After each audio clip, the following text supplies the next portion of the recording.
afternoon. It is Tuesday, June 16th, 1 p.m. This is the book club, the Endling Book Club with Maria Riva. We hope that you all brought your book and have read it in full. For those of you that put down The Hobbit to read The Endling, I'm sorry, but thank you guys for joining us. Thank you for representing the community read choice. And if you have not picked up your copy, there are still some right by the hold shelf. Do not steal them. Please ask your librarian for a copy. Plenty for everybody. What is it? This is Pitkin Reads, Community Reads. Yeah, I figured that was a nicer introduction than saying, this is Genevieve, please start. Welcome. Well, thank you. Genevieve Smith, Library Director, Pitkin County Library. I'm joined today by two of our library trustees, John Wilkinson and Chris Kelleher, as well as Deputy Director Molly Ireland. They all served on the Strategic Planning Committee with myself, so I've asked them to join. We also have a lot of staff and trustees in the audience. Yeah. Say hi. Thank you guys for being here and supporting. Yeah. Who's at the library? Jose is minding the shop right now. Yes, Jose. He can do it single-handedly. Online, we have our two library consultants, Jennifer Patterson and Jimena Breton, which I'll introduce later on in the presentation. But it's really exciting for us to be here. We don't have a lot of FaceTime in front of you guys. As you know, once you appoint our trustees, we sort of carry on and manage on a monthly basis. But we really want to share all of our successes of the last year and then talk about our plan moving forward. So both our annual report and our strategic plan are rooted in Colorado library law. Colorado library law requires that every public library submit data and statistics from the prior year in the form of an annual report. Additionally, the library law requires that the state library develop public library standards for all public libraries across Colorado. And a major through line of this document and best practice is to have a long-term strategic plan. Up until this point, we have used the county's strategic plan as our umbrella planning document. But last August, the trustees thought it pertinent to have a more focused roadmap specifically for the library and to build that roadmap on the existing county strategic plan. So it's really important for us to let you guys know that the county's plan and the library's plan are aligned, and we built it specifically to emphasize success factors and core focuses in the same way that the county's plan does. And we'll talk about that more towards the end of the presentation. Any questions so far before we get into the heart of the matter? So we have a lot to celebrate in terms of our annual report. First of all, our programming numbers. Programming is a catch-all term we use for all of our educational and recreational events that we host at the library throughout the year. This could be anything from bike maintenance workshops, Spanish chat, book clubs, story times, this awesome foam party we had during summer reading last summer. We have our library concert series, we have financial literacy classes, sewing classes, any number of things. It's what we refer to as our programming.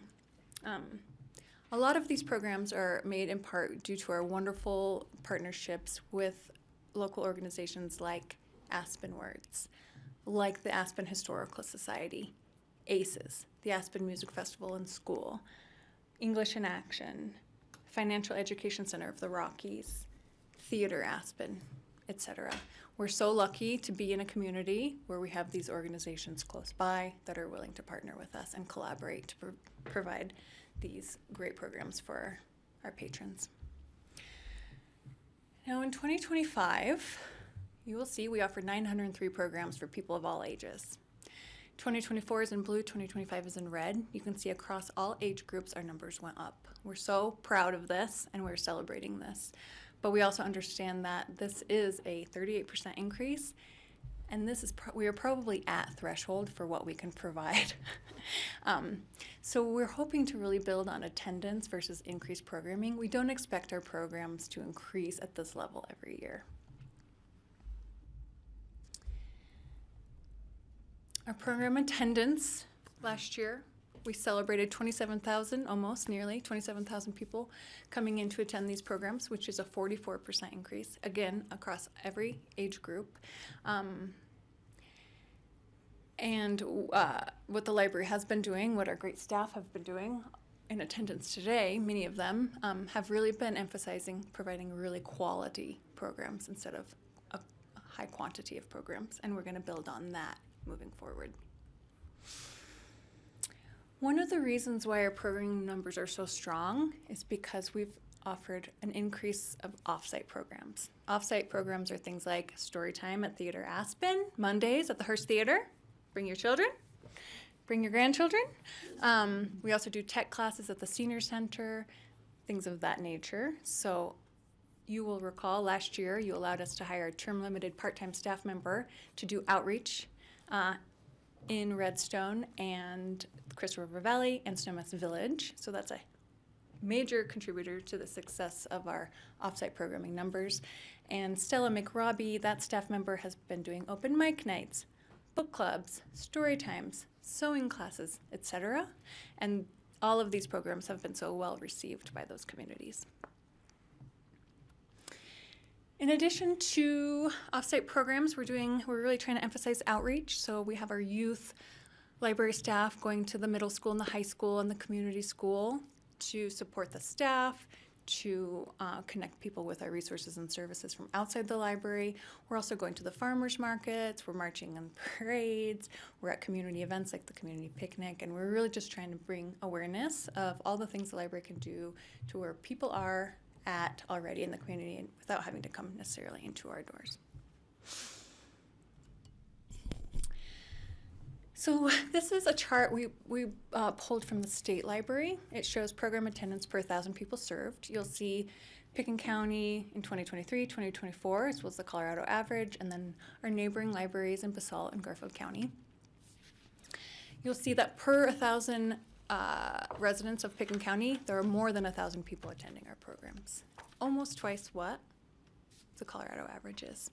This shows us that not only are our residents attending our programs, but visitors and people from the up and down the Roaring Fork Valley are drawn to the programming offered at Pickens County Library. So we're really proud of this particular slide. Any questions about programming? Are you going to describe some of the programs? Yeah, so every day, Monday through Sunday, we have several programs. Some are weekly, some are monthly, some are quarterly. So it could be our baby story time we have. We bring in the Aspen Art Museum to do story art with the kids. So they'll read a story together and then they'll do an art project. We have tonight, for instance, we have sewing class. Currently right now, Elena Marquez, who is on our strategic planning steering committee, couldn't be here because she's holding Spanish chat. We have some really powerful programs that I'm sort of saving for the end. Okay. Cool. I can wait. Yeah, those are some examples. Thank you. Yeah.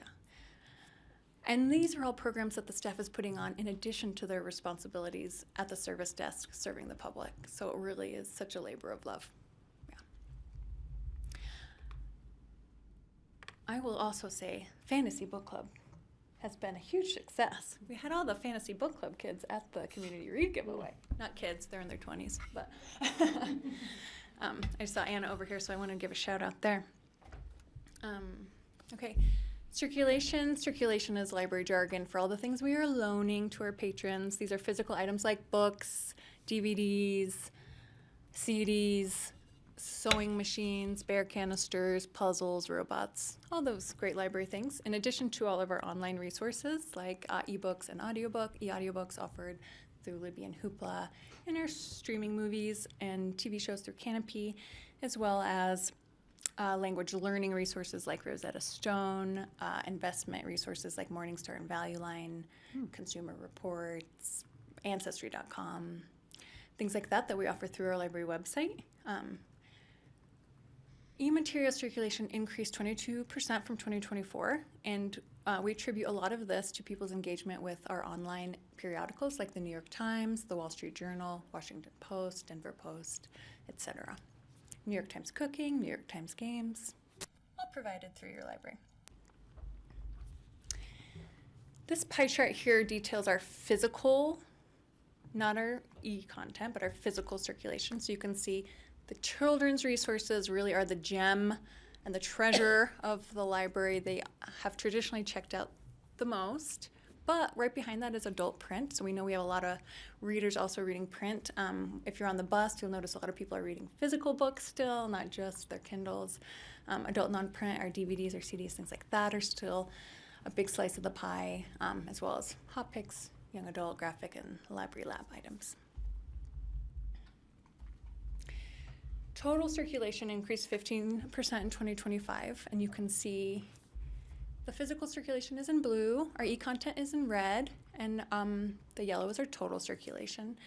So since 2019, we have found that people are engaging with our resources in a different way. People are learning more about and getting more confident in accessing digital resources, and we are investing more money in our digital resources.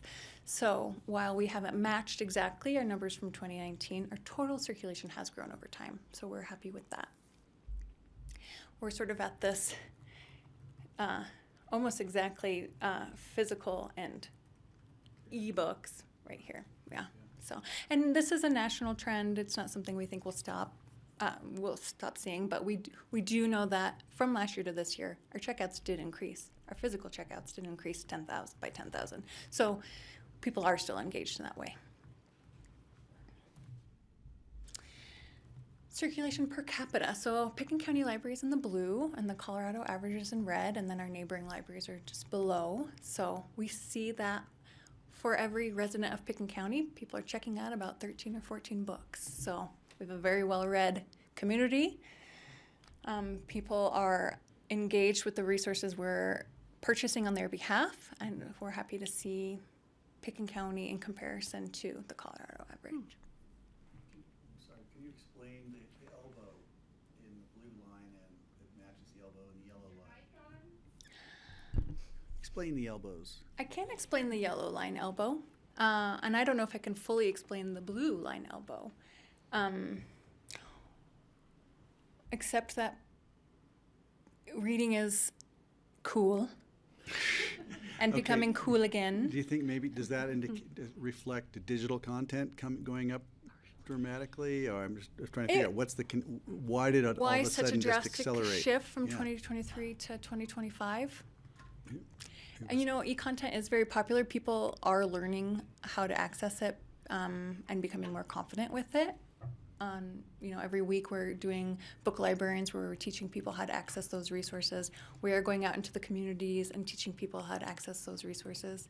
But this actually is not e-content. This is physical circulation per capita. Okay, so Basalt and Aspen match up. I wonder what's going on there. More bus riders? Didn't have that increase. They matched up in between 2022 and 2023. It may also just be reflective of the smaller, if it's per capita, your smaller populations, where you're going to see more, right? See more dramatic increase. Yeah, you're not going to see quite the same dramatic at probably the state level or even Garfield County level. Just a guess. It's a sign of our aging population. People have more time to read. Perhaps, I wonder. It'd And be an nice to know. engaged and curious and interesting population, right? The citizens of Pickens County are highly engaged. It's interesting how Garfield County flatlined. Yeah. It could be data gathering also.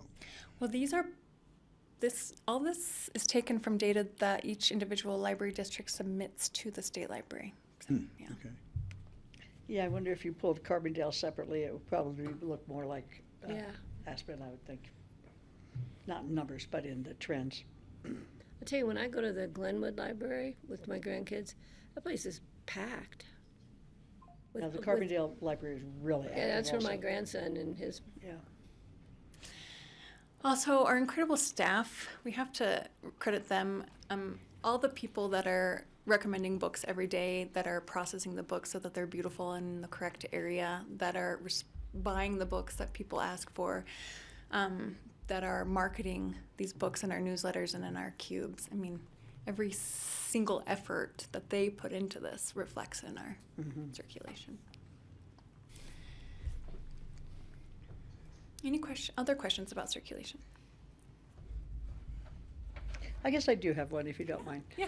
So with the e-circulation, Mm-hmm. why would people access stuff through the library instead of just on their phone or whatever? I mean, like, So if the- you have an you- iPhone, you can just access whatever you want, any books or whatever. So what's the advantage of going through the library? So on an iPhone, on an iPad, on any device like that, you go through the library's website, so you still do it remotely, through resources like Hoopla and Libby, and then in that case, you're getting it for free. You're not paying for it through Amazon or something like that. I see. It's an e-resource that we buy on behalf of the patrons, and it's all the same titles and authors. Okay, great, Yeah, thanks. and it's immediate gratification.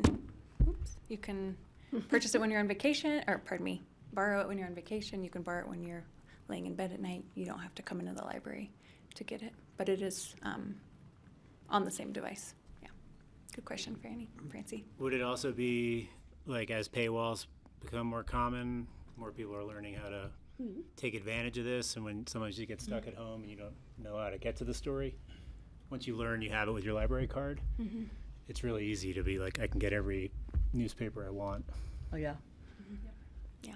I mean, I'm guessing that we're all kind of just adjusting to the world of more paywall, and Yeah. Yeah. library card kind of gets you over the wall. Yep, thank you. Well said. Yeah.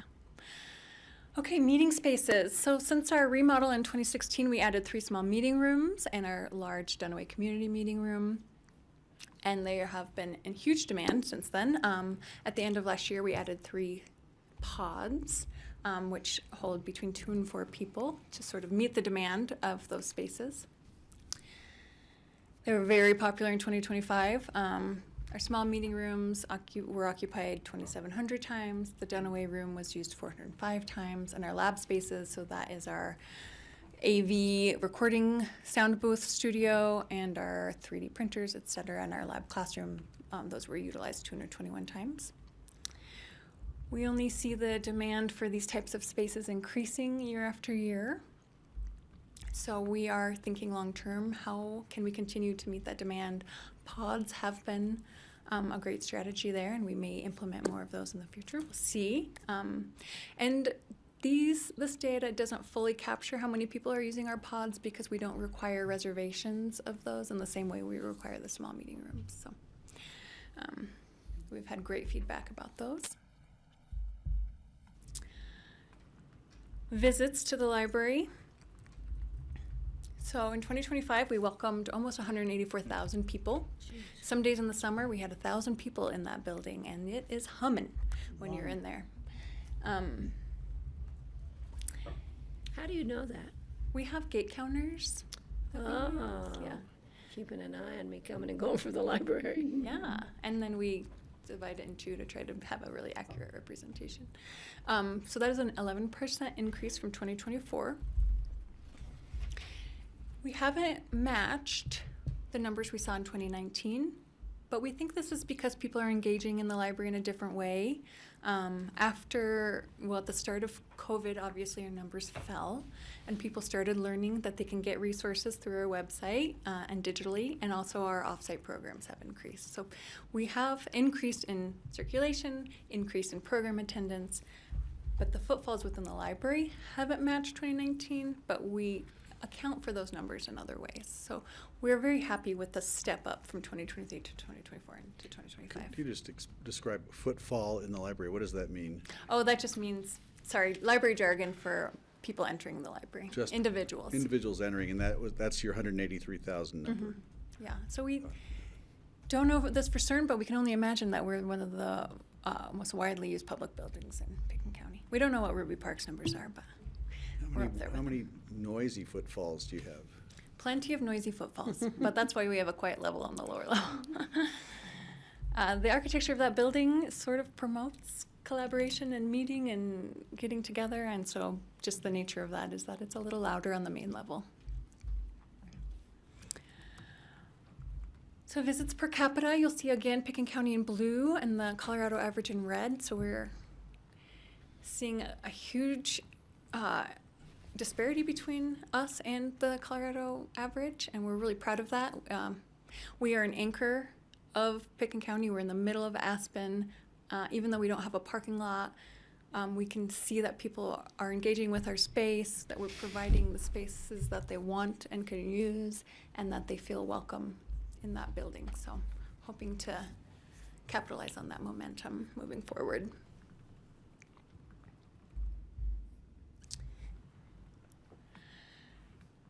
So we're really celebrating such strong numbers in 2025. It's really great to share those with you and the wider community. And we're hoping to build on this with our strategic plan. Our strategic planning process has really been about what are we doing well already? What can we do a little bit better? And then what are the opportunities we have? What have we been missing that there's opportunity to connect with moving forward? So at this point, I would like to bring in Jennifer and Jimena from Library Strategies to talk about our full strategic planning process and to give a full timeline of what we've been doing since last August.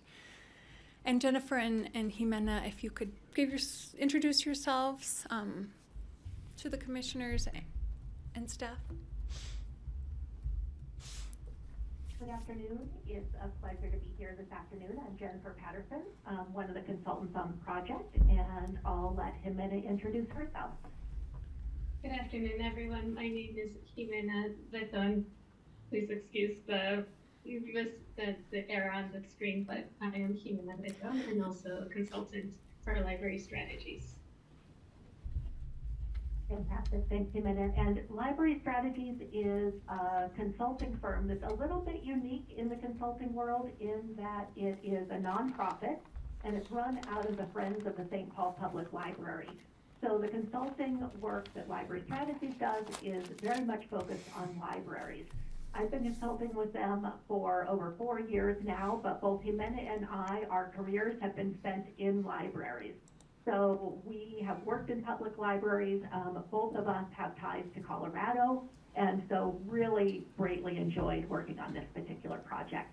And I'm going to give just a little bit of an overview related to this timeline here to give you a sense of the comprehensive strategic plan process that the library system has embarked on over these last many months.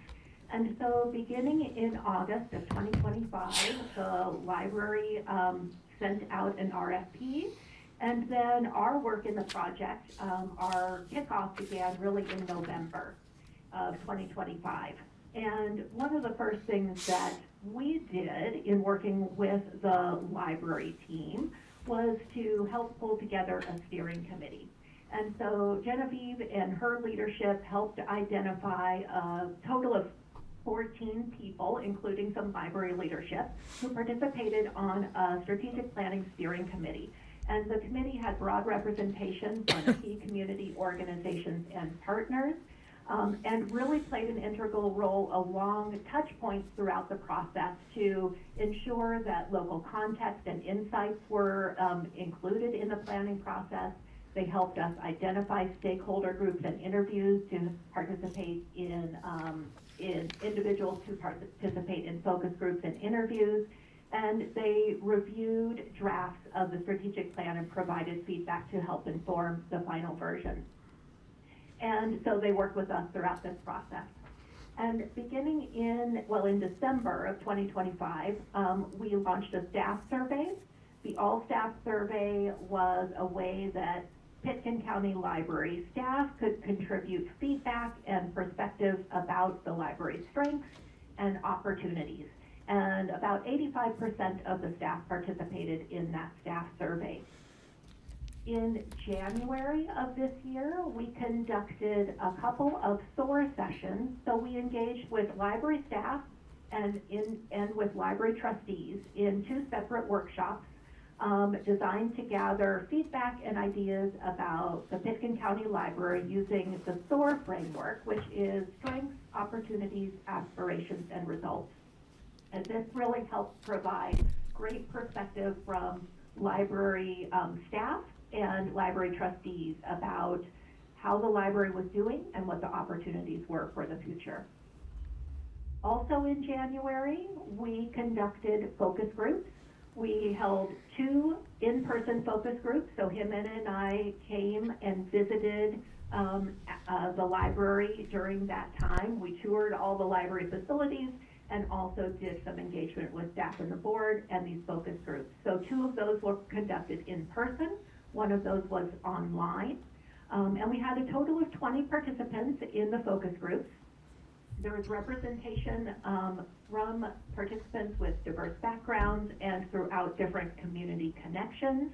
And each focus group was a facilitated conversation where we had a series of questions to help guide a conversation around the community strengths, needs, and challenges, unique characteristics of Pitkin County, the focus group participants' library use or not, and also awareness of the library in their networks, and then opportunities for the library to enhance services. And these focus groups were very valuable to informing the strategic plan, and really the library emerged as one of the community's most trusted, valued, and unifying institutions through those focus group conversations. We also launched a community engagement survey. So this was broadly launched throughout Pitkin County. The survey was live January and February, and this was offered in both English and Spanish. There were over 400 individuals who completed the survey. Approximately 2.5% or so of Pitkin County residents completing the survey, which is great. We always hope for around 1%. So this was really good participation. The survey provided the community with an opportunity to share feedback on a variety of things related to the building, from facilities to programming to future priorities. And again, the library just shown as a really highly valued organization, institution within the community. We also conducted some individual stakeholder interviews. These were with 6 individuals. 2 of these were conducted in Spanish. And this included community leaders from the town of Snowmass Village, City of Aspen, Pitkin County, the Aspen Chamber, and the Spanish-speaking community. And similar questions that we asked around the focus groups were also asked in the stakeholder interviews, but the interview format provided folks with a little bit of an opportunity to share a deeper discussion of these topics. And again, the library was really recognized as playing an essential role in the community, and folks have great pride in the library. In March, we completed a data mapping project, Library Strategies. We partnered with a firm called Wilder Research, and they helped develop a data story map in partnership with Tyler LaBruce from Pitkin County GIS, and created a really engaging online interactive story map which visualizes information about the community the library served, including population characteristics, housing and economic conditions, transportation, language, age, and a number of community indicators to visually map the community and how the library intersects with the community in various ways. And then in April, after gathering all of this extensive community engagement and staff engagement information, we developed a report, Community Needs Assessment Report, that synthesized all of the information that we heard and shared some summary of that information with the potential recommendations going forward. And then that Community Needs Assessment Report really informed the development of the strategic plan in May and June, where we were working with the library leadership and library board, and informed by elements that came from the Community Needs Assessment Report. We worked to develop then the new strategic plan, which integrates the perspective of library staff, and leadership, library trustees, community members, and regional partners, and helps create an actionable path toward a shared vision and mission moving forward. Thank you. That's my overview of the timeline and the process. Thank you I'll so turn it much, back Jennifer. over to you. Okay, thank Yeah. you so much. Any questions about the timeline? I really want to emphasize just the diversity of community members we had involved. Patty was one of our 6 interviews. Our focus groups had second homeowners, had members of our unhoused community, had our Spanish-speaking community, people from Redstone and the Crystal River Valley, from Snowmass Village, from different institutions like Anderson Ranch. We had police officers, or one police officer, members from the LGBT community, just a very, as diverse as possible. And then the stakeholders we interviewed, like Jennifer said, they really are leaders throughout the community. The superintendent of schools, Samuel Bernal, who's a local journalist and he's a star journalist and member of the Spanish-speaking community. Clint from the town of Snowmass Village, Michael Miracle from Ski-Co. I mean, we really had a lot of great insight from them, so we're really proud of that. All of the planning is what we made this from. And we had 6 themes that we synthesized from our community needs assessment, areas that there's a lot of opportunity to capitalize on, areas that we're already doing well but can do better. Those 6 themes are access and community connection, culturally and age-responsive services, spaces and technology, awareness and visibility, being a trusted and welcoming resource, and keeping our organizational capacity. And we linked all of those in each one of those goals to a core focus in Pickens County, and we formatted it similar to the Pickens County Strategic Plan and developed success factors for each of those goals. So there's about 18 total success factors there. I don't have the strategic plan in this presentation, but if you had a chance to look through it, I think it's a very relevant and a very approachable document. It's something that I think we could have a lot of success with. It emphasizes the things that we're already doing well, and building on things that we have opportunity to build on. I know you just can't wait to get to the airport, so I will move on. I do want to take this opportunity to brag about our upcoming summer programming. For instance, summer reading is in full swing. These are pictures from our summer reading party. This is designed for babies to older adults. Yes, summer reading is to bridge the gap between school sessions, but it's also for adults to participate in reading challenges, to attend great programming, and to build community. So we love summer reading time. Additionally, we're very proud to be hosting the Americans in the Holocaust exhibit. This exhibit is on loan from the museum in Washington, D.C. We're one of 2 libraries in Colorado who won the grant in order to display this exhibit. I encourage you to come anytime.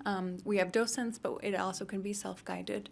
Our opening reception is this Thursday at 5. We'll have a string quartet there playing music from the time period, snacks. It's a great time to get introduced to the exhibit.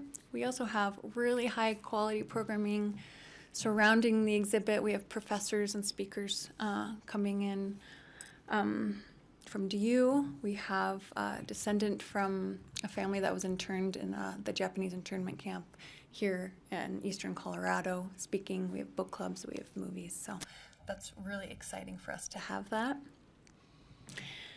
Additionally, chamber music and the Aspen Music Festival in schools every Monday and Friday, in addition to our library concert series and Tunes and Tales. If you don't know Tunes and Tales, it's where storytellers, do we have any of our storytellers? Oh, here, no? Grace?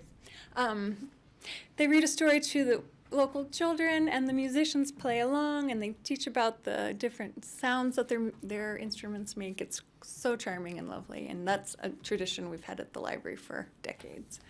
So happy to be continuing that. And also this September, we're welcoming back our partnership with Aspen Words and hosting the Aspen Literary Festival. I wrote down some of the authors here because it's just unbelievable the talent that they're bringing to our patrons. This is the second annual literary festival. We had great success last year. The community room was at complete capacity. We had opened the doors. People were spilling out into the plaza. It was so exciting. This year we were welcoming Kwame Alexander, Maria Semple, Ben Fountain, Richard Russo, Alexander McCall Smith, some really great authors that we're excited to see. Yeah. So I'm just going to end the presentation with some words from our board president, John Wilkinson, and then welcome any questions. Okay, well, thank you, commissioners. For the record, I'm John Wilkinson, and I'm currently the president of the Board of Trustees. I've had the privilege of serving on this library board since 1995. It may have been earlier or later, I can't remember the date, it's been a while. Over the last 3 decades, it's been an incredible journey watching this institution evolve. Our constant challenge and joy has been keeping up pace with emerging trends, anticipating what our community will need in the future, and adapting to those needs. The Pickens County Library is more than just bricks, mortar, and the curated items that are on the shelves. Every time I walk into that building, I feel like I'm walking into the biggest mega mall for mind, body, and spirit. Because you just never know what is going to jump out at you. There's something there, you just don't know what's going to happen. But what truly makes this institution great are its people. I'm incredibly fortunate to serve alongside dedicated fellow trustees, and even more fortunate to witness the work of our exceptional staff. They are the backbone of the library. If they don't know the answer to a question, they won't stop until they find it out, and they'll walk you over to the place where you need to go. This is an institution that we all, and should be, extremely proud of. It provides a safe harbor for the pursuit of knowledge, a resource for entertainment, and a vital space for community engagement. It is truly an institution built by the people and dedicated entirely to the people of our community. Thank you for your time. Thank you, Grace. Thank you. Yeah, that's why we ended with him. Board questions for any of the librarians in the room? Patty and then Francie. I just have a comment. So at the county holiday party, there was a book circulated called Dogtown. Okay. It was one of the choices for my 8-year-old, now she's 9, her book club. It's the best book. I recommend it to anybody to read it. And the parents loved it, the book club parents loved it. You guys have some great selections there, but that one was a keep. If you haven't read it, it's about a dog in an animal shelter and his relationship with an e-dog. It's called Dogtown. So thank you guys for sharing that. I'll pass that along to Noelle, who does our collection development, and she chose those titles. Okay, I'm actually going to get a copy for Seth at the animal shelter. He hasn't read it yet. Couldn't believe it. But anyway, thank you. And I will be at the library on Saturday with my grandkids while their parents are at Food and Wine. Oh. The grandkids and I get to come hang out at the library. Already at the library. It's an amazing building. It's a centerpiece, as you said, between the courthouse and the library. Those two buildings are the centerpieces of community around the country, around the world. And we're so lucky to have the library here and to have all of you, the staff, is very helpful, very patient. And it's just a great space. And so I want to thank you all. And of course, the trustees. John, I think it's been longer than 95. But it might seem that way in some days, but we couldn't do it with that because you sat on state boards and national boards. Yeah. I know you traveled a lot to Washington, so thank you for your time and energy you've put forward towards growing our library. Yeah, one of the things I do every year, I go to Washington, D.C. to advocate on behalf of Pickens County Library, which is really easy to do. This is a great organization to support. But I meet with all of our elected representatives in Washington, D.C., all congressional districts and all senators, to advocate on behalf of libraries. And I take swag from our library, and they're always glad to get the Pickens County calendars. Oh, yeah, they love it. They Yeah. love it. Well, And we thank have you a all. lot of support in DC, even in the conservative offices. I've found them to be very receptive because we welcome everyone. Yeah. You know, it's very important. How It's- can people not love a library? Well, Gotta focus on the positive. Francie.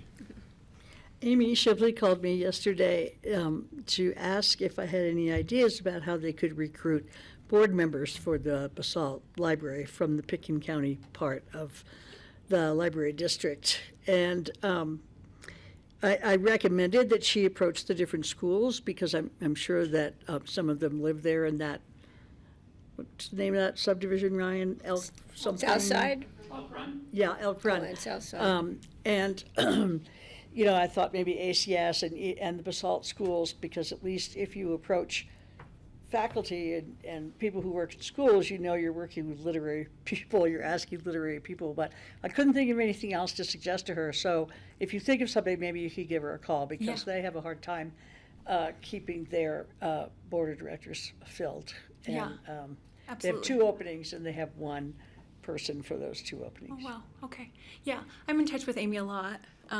I just saw her at our Marmot Council meeting last week, so I will definitely be in touch, yeah. I love the Basalt Library. It's such a It's a beautiful beautiful, space. I got my master's degree there. Yeah, beautiful space. Yeah.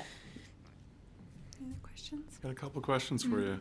Last time we spoke, we were worried about state library funding vis-a-vis the budget process. So I know we're not there yet, it's June, but where are we in terms of state library funding? Our state grants to libraries has kept the same the past few years. We're happy with that. Luckily, we don't depend a lot on that funding. We're mostly funded through property taxes. John sits on the Ledge Committee, so he reports back often that funding is still intact. well, our president zeroed out funding for libraries when he took office. But that's just a recommendation. It has to be approved by Congress. By the time just in January, they reauthorized the funding for libraries countrywide. I mean, it's a big number, you know, for the nation. Colorado gets a small percent of it, but it's critical to the smaller libraries in Colorado. You go down to Cortez and you go to the Eastern Plains. They depend so much heavily on state numbers. So thanks for bringing that up, but it is a work on behalf of what I do on a national basis for advocacy for libraries. Yeah. Yeah, good question. Another community question. So we as a county we're the second county in the state that banned flavored tobacco, and you're like, well, what does that have to do with libraries?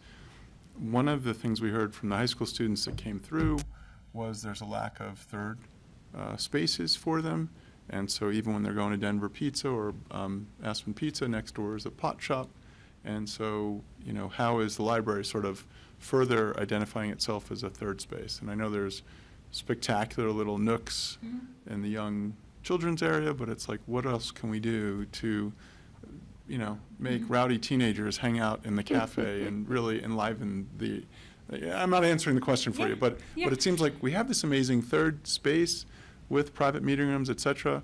Are we So- availing it to the high school students so they have a safe place? We have 3 library staff, 3 staff that are really dedicated to middle school and high school students, and they are in the building, in those schools every week. We also have a teen advisory board where we're asking specifically what the kids want to see at the library, what books they want, but also what kind of programming they want. And we did find that that is a main focus of our strategic plan moving forward, is how to go even further to bring teens into the building. We've had great success, but it's always something we can build on. And then did you want to touch on either the senior center or sort of the unmet need in Snow West Village, continued programming at senior, and then how we're doing with Snow West Village? So in Sumas Village, we have a great presence. We have an honor library there with a computer and a great collection. We have holds pick up and drop off, and we've increased our programming substantially since last year. We look forward to seeing how we can continue to serve that community in more creative ways and to see what develops from here. Yeah, the senior center, we spend a lot of time there. We are going to the big, the big open house? Yeah. Their annual fair this week. We're there at least once a month. We bring resources there. We teach tech classes. They're a great partner for us. And Chad was one of our steering committee members, so we're happy to have his insights in the development of this plan. Any of your team members want to chime in? Great to see everyone. And if you do, please just come up to the Yeah. microphone so we can hear you. We got 2 empty seats and mics. We're over here. librarians, we're quiet. Can I ask, tagging on to Snowmass, we know that now, Francie, you can probably help with this. Thomasville is also wondering, what about us? So at the frying pan? part of Pitkin County is carved out for the Basalt Library District. Is Thomasville part of our, I was under, I have to do some more research Yeah, there. that's a good question. I Yeah. don't know, but I don't know if we hear Mm-hmm. from them, and so maybe if we can communicate with Basalt, or if we can just share the load with Basalt. Same thing, Absolutely. Redstone always wants. Absolutely. Yeah. And it'd be great if we had a rover, somebody who could have one day to, go to each of those, or work with Basalt, or work with Carbondale Library to extend services, so people have access to libraries. Yeah, we love it. Our staff loves getting out into the communities, so yeah, that's a good opportunity. Because you're well received, and that's always nice. Yeah. Greg? Yeah, thank you. This is great. It's so great to have a robust library. It's gratifying, and it's just amazing to see how much it's grown in my lifetime. I had a question about Redstone. Has the Redstone Historical Society been in touch at all? I'm just wondering what's happening with their new facility there that we helped contributed to, and if that might be useful to you. I think you're in the Redstone Inn, and that's probably just perfect, but I'm just wondering if there are opportunities there. I wanted to ask about that. And then also, we haven't talked about budget. Right. and it makes me nervous because there's so much opportunity to grow bigger. Right. Is that the goal? To Budget's increase our coming up, revenues. that's not part of it. Yeah, but We're they're teeing us separating them up. out. They're teeing us up for it. And so I'd just love to get a sense, like, what is the goal of your organization, to grow as big as possible? Certain departments measure their success by growing bigger. Is that? To grow as big as possible has not been on our agenda. Thank you. We're really lucky to have the resources that we have. We have a beautiful building that take a lot of pride in, and we know our responsibility there to be stewards of that building and our collection. We're sort of at capacity for the amount of staff that we can add in terms of space, just for desks. I think how we're focusing is how we can increase offsite programming, outreach, how people refer to our website as our second branch, because so many people engage with the library solely through our website. So that's sort of our focus now. Since we've just adopted the strategic plan at our July meeting, we're going to start determining what our priorities will be in the next year, 2 years, 3 years, and so forth. Are we trying to increase our revenues at this point? That hasn't been on our list. Yeah. We want to stay within our budgets. Yeah. And we do a pretty good job with that, and still provide increases in salary for staff, be able to maintain our premises. But no, we're not trying to do any building of what we got now. We're not asking for any additional funding other than what we have through our mill levy. Right, got it. Good to know, just good to know. Yeah. We weren't teeing you up for that. We were just being braggers. But if you were so inclined, So the Redstone question, are you involved with the library at the inn? Yeah, we have an honor library there. We have a staff member there every Friday, and then that staff member also does programming throughout other days of the week. I haven't been in touch with the Historical Society, but that is such a great opportunity, the Redstone Historical Society. I'm one of the, is this on? If it's Red red. light should be on. Okay. It says red light. This Okay. is Anna I'm Scott. Anna Lookaville. Oh, Lookaville, I'm sorry. the trustee, and I'm also the archivist at the Aspen Historical Society. I'm currently consulting with the Redstone Historical Society. They have a long ways to go. They are still in very much baby steps with trying to just get a handle on their collection and what they have and everything. So while it's a great space, they've got a long ways to go before they're going to be ready to be hosting a lot. Good to know. Okay. Thanks you, for talking Anna. to me. But the It's good to have library an in expert the on end is the pretty board. impressive. I went to a meeting there just a couple of days ago. It's the first time I've actually been in that room. It's nice. And Yeah. it's an awesome space. Yeah, Redstone we're- Inn? Yeah. Yeah. Very And they provide it to us free of charge. They're so open and welcoming. It is great.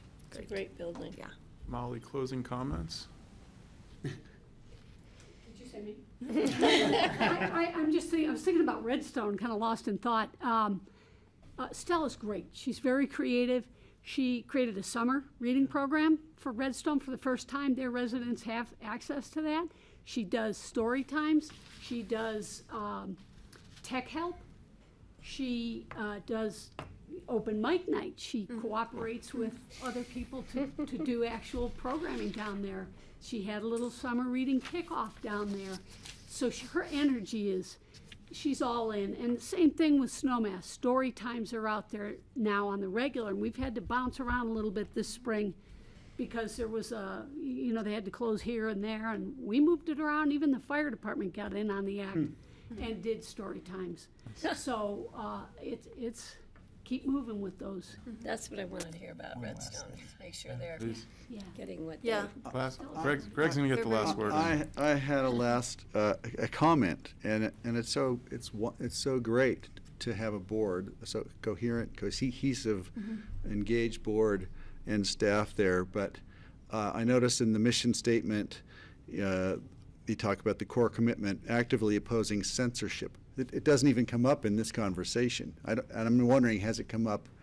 We hear about library boards across the country tearing their institutions apart because they're fighting over books. Yeah. We don't seem to do that here. Yeah. And I wanna Last year they passed a congratulate you all. law, and part of that law was we have to have a collection development policy and a process in place to address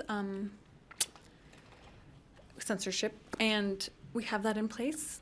We have had conversations here and there, and we try to address those with open minds. We try to provide, if somebody has a problem with one resource, we try to be open about providing them with a resource that fits their needs better.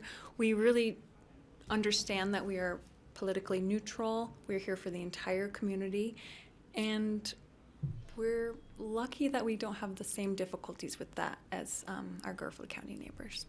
Yeah. Thank you. Good answer. I appreciate it. Yeah. Wonderful to see everyone. Thank you. Please go to the Pitkin County Library. Pick up your community reads. It is behind the Visitor Services desk. And thank Paid you, for Jennifer by and the Pitkin County Jimena. Board of County Yeah. Commissioners. Just a Thank you. quick clarification, Thomasville is in the Basalt Library District. Thank you for letting Yeah. I had to look it up, so. Thomasville's Basalt Library District? Yeah. It is in the data mapping, It's but in I the Basalt. It goes. Yeah, but I hate to go to Thomasville and say, well, you're not in our districts, but you're in our county. So maybe we can work with Basalt to. The Basalt Library District is the same as the fire district, it's the same boundaries. Yeah, but maybe we can help the Basalt Library with some resources that people in Thomasville may be. Yumina and Jennifer, you're welcome to stay. We're going to discuss libraries for the next 2.5 hours. Thanks, guys. So Thanks, thank staff. you. Good to see you guys. Thank you all so much. Thank you. Thank you. Say hi to Noelle for me today. Oh, I will.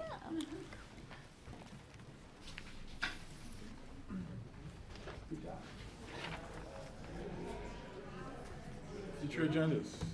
Or future agendas. I have a question. So I think I must have missed the first reading on the Aspen Chapel application. Has So- not, it's been continued. No, I'm talking first reading. What's been continued is second reading. Did we ever have a first reading?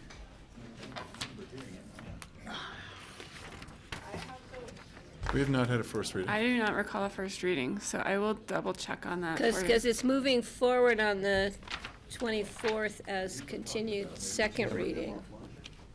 It's never come to the board. Okay, so we just need to correct that. We're having first reading on the 24th, not second reading. I just was confused, and obviously, we all You are are. not the only one. Okay. Thank you. It's very likely, highly likely, I'm going to be gone all or part of July 8th. Just July what? 8th, Wednesday, which I regret. But there it is. Has anybody else gone that? Don't Well, I'm considering a river trip the 29th of June through the 4th, so that would affect nothing. It's fifth. Yeah, it'll affect, I know you guys will miss me a lot. you'll miss my, June 29th? Cameo call will be on. That was June or July 29th. That was June 29th. We don't have a meeting between then and the 4th. Okay, So yeah.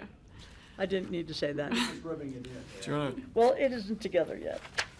update the board on proposed City of Aspen meeting on Monday, Yep. please?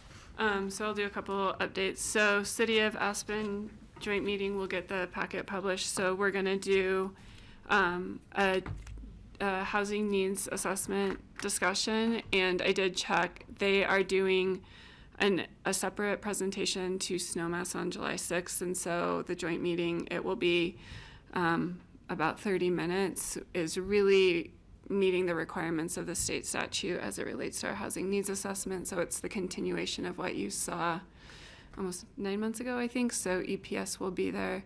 So we will do that as a brief update. We'll do a brief update around Prop 175 and just kind of what we're seeing, what we know and don't know. And then really the last hour is going to be focused on the airport and community continuity plan. So we'll have representatives from ACRA, RAFTA, and Aspen One who are helping kind of leading the different subcommittees as it relates to marketing and tourism and to the transportation piece to give an update to both the bodies and kind of see what other parts that we need to start thinking about and planning for. When is that? That's the joint meeting on Monday with the City of Aspen. Awesome. Nice job.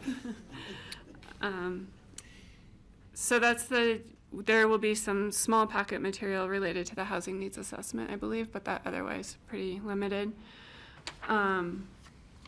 Any questions before I move on? I just hope that meeting we can make sure we give the majority of time to the airport, because the other things we've talked a lot about, and I think the airport is a key issue right now.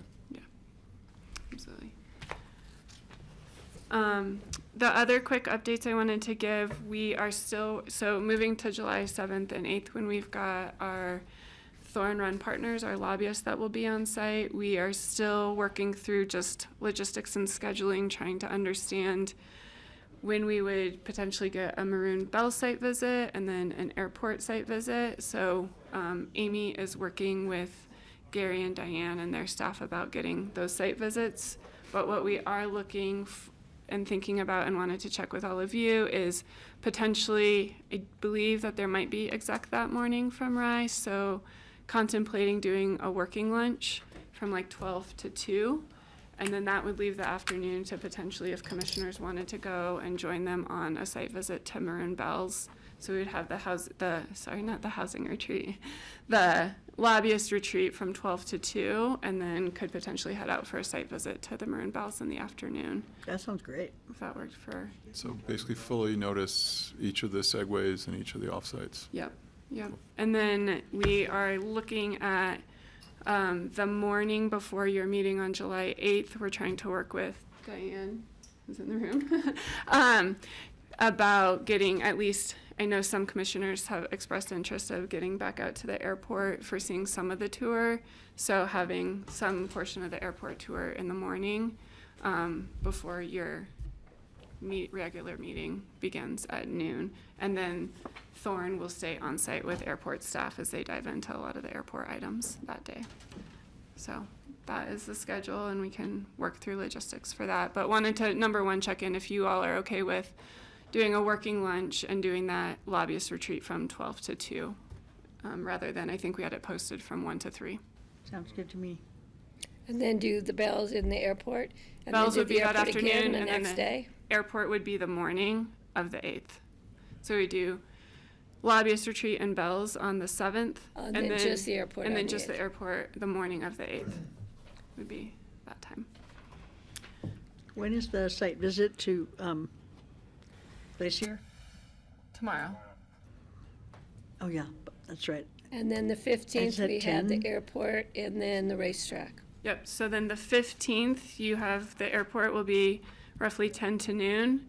And then we've posted the site I have a visit doctor's for the appointment too. racetrack to be at 1 o'clock on site. And so we're working through what the logistics are for the groundbreaking as far as getting you all lunch or transportation. So we'll keep working through those details as we get further along with the planning for the groundbreaking on the 15th. Excellent. Where do we meet tomorrow? It's posted. Spur. Harrisburg. It's in the stack Just of, at the very end, the very beginning of Hooksburg? At the parking lot At the there? parking lot, yeah. Further questions? Seeing none. 2 o'clock, we're on to airport. Timing. All right. We have a special Airport. guest, special where, meeting. wait, there's a whole room full. Yeah, Did you there's a scare them whole all room. away? You want to take 5 for setup? So Kim, we're taking 5 for a stretch. Hi, Clem. Nice to see you here. Yeah, your friend moves away and we don't see you anymore. Right here. It's right here. I'm here to talk about the library. Let's talk.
It is Tuesday, June 16th. This is a special joint meeting with the Airport Advisory Board regarding airport terminal modernization, ASC terminal schematic design, and Phase 1 options overview. For those of you that were just in the room discussing the library, it was like you couldn't hear a pin drop. So the enthusiasm of receiving the schematic design is overwhelming. Yay! Tony Martinez, we are so happy to see you in Aspen. It's nice to be seen. Yeah, thank you. And I will turn it over to Ryan and Clint. I'll take it from here and just kind of give a quick layout for what the day looks like. So we've got Meg Haynes here. So she's our vice chair of the AAB. And so she's going to say a few words about our efforts with the task force here in a few moments. Miles Graham from our comms team, he'll talk a little bit about process and where we've been, where we're going, and then we'll turn it over to Tony Martinez, who's our project manager, to walk through the schematic design, which includes two components, which I'll talk about in just a moment. But I did want to mention today is Tony's final day with us as the project manager, and Bob Snyder, who is out in the audience, will become a familiar face. So Bob has been working with staff and the design team, as well as Jacobson Daniels already, so he's quickly coming up to speed, so he'll be taking that over. But a couple quick words just to ground us for sake. I know a lot of folks in the room know this, but there's a lot of guests as well watching. So I think we're sort of in an inflection point here. It's been quite a journey thus far to get through schematic design. This is our second phase, so we went through programming as our first effort and got approval to move to schematic design back in January.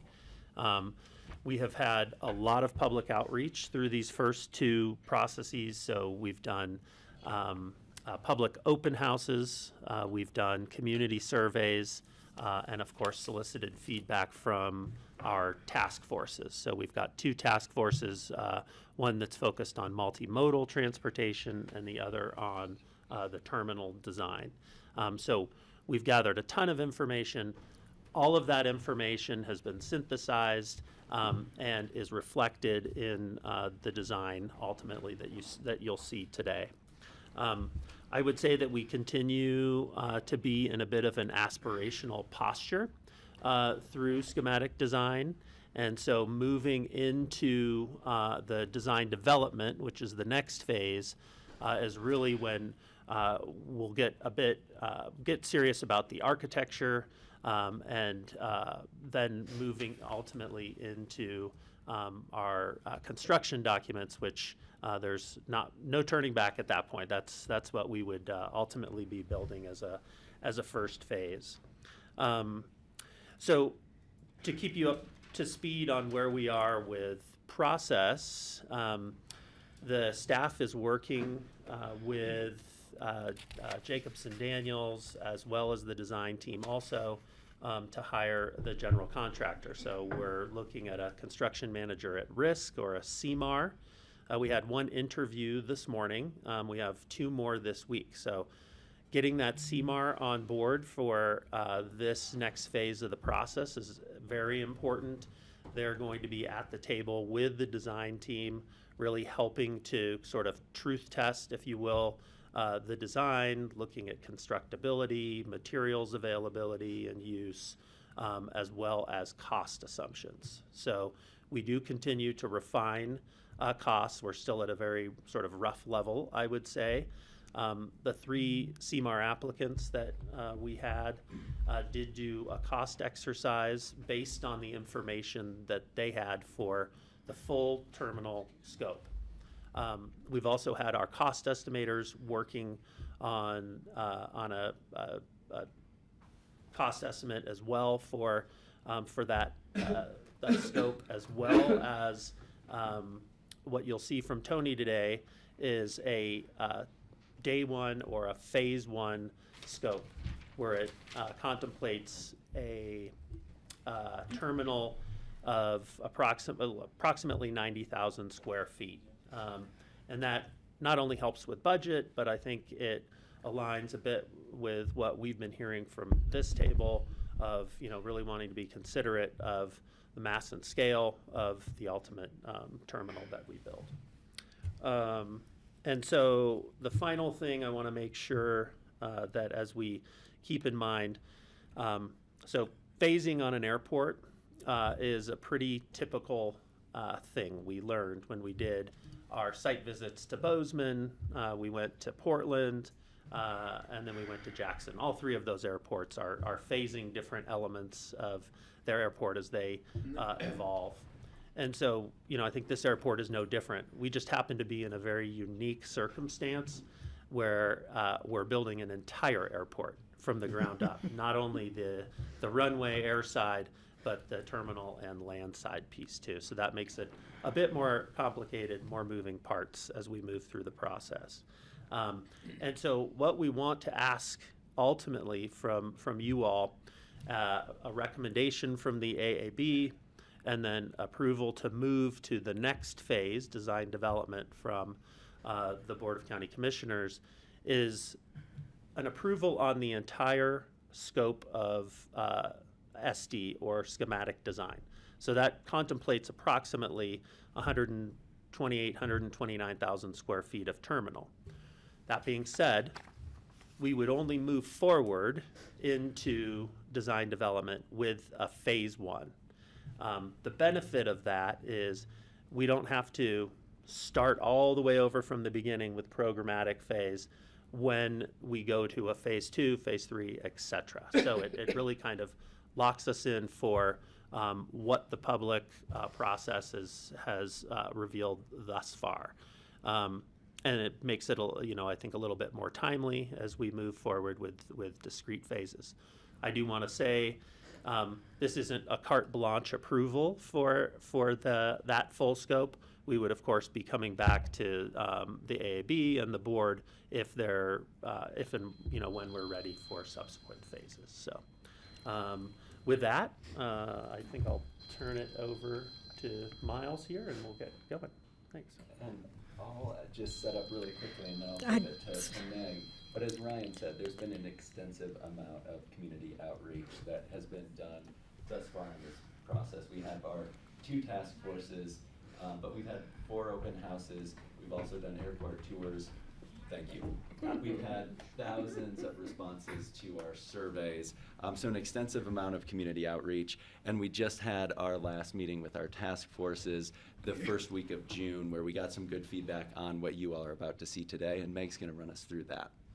So, thank you. When I've come here to give you reports on the task forces, I've been very enthusiastic because the task force members, almost 20 members of them, are so enthusiastic. I ran into one as I was walking in to here, and Richard Cho, and he stopped me and he said, "I have some more thoughts for you, Meg, right now." So they continue to be very, very interested and passionate in the process.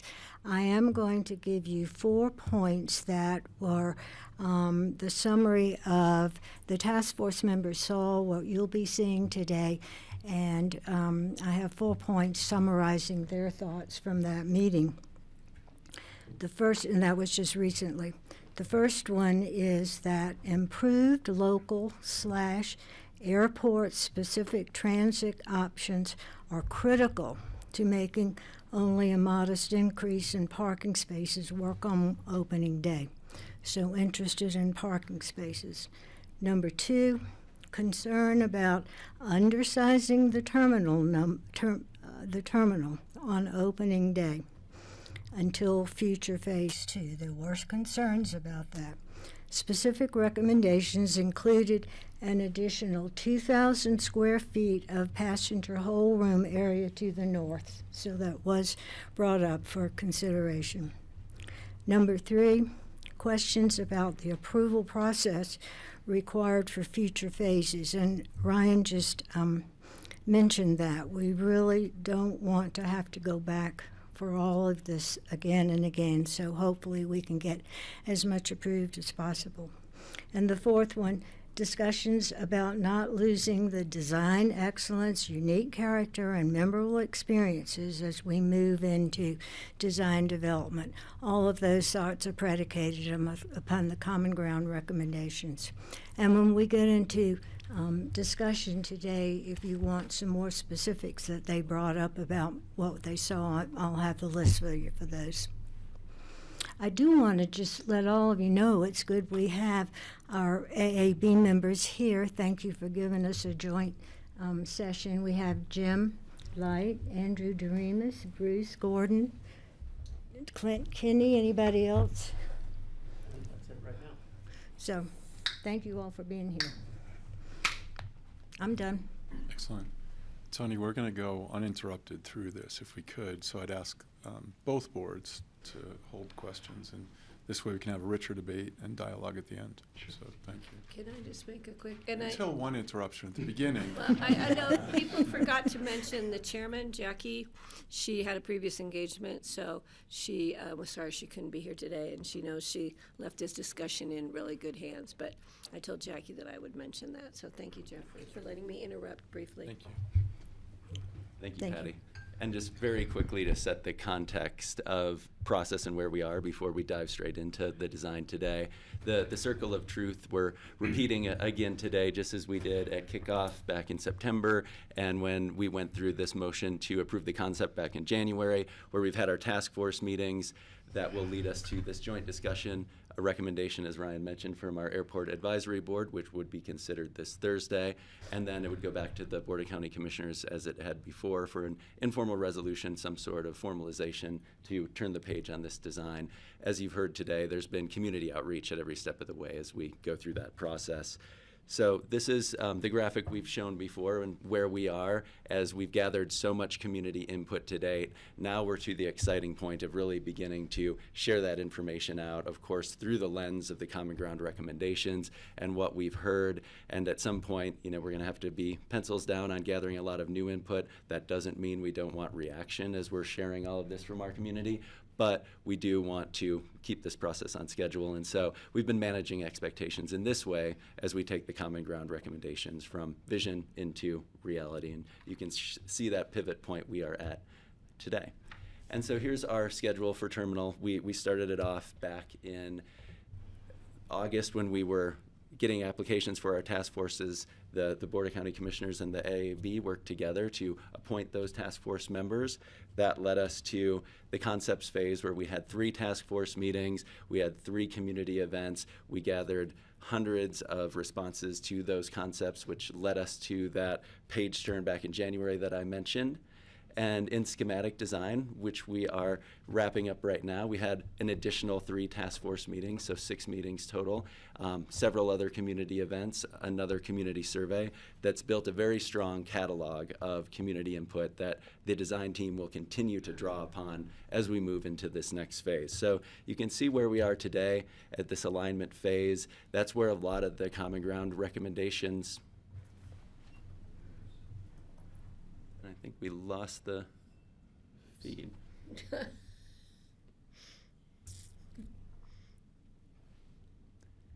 we go. Here we are, aligning, and we're back. So here today at the end of schematic design, it's where a lot of the inherent trade-offs in the Common Ground recommendations begin to be reconciled. And I think it's a testament to the ASE vision process that those Common Ground recommendations did have some trade-offs that needed to be balanced and right-sized and future-proofed. And hopefully you see that in the design that is put forward today. That doesn't mean that we're done having task force meetings or doing community outreach. In design development, we currently have an additional 2 task force meetings planned. We certainly want the task forces to see the renderings as the architecture comes together, and then potentially their last meeting towards the end of the year as design development wraps up, and we repeat that circle of truth process again to keep us all aligned.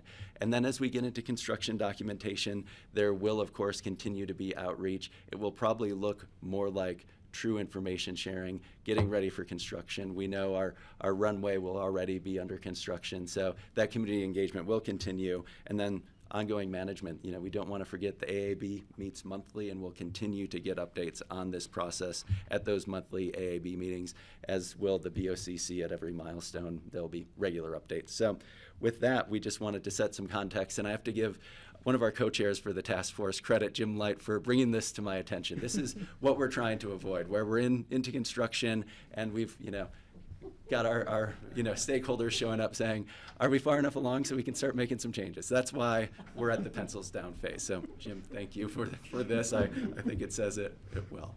So with that, let's jump straight into our presentation on the schematic design.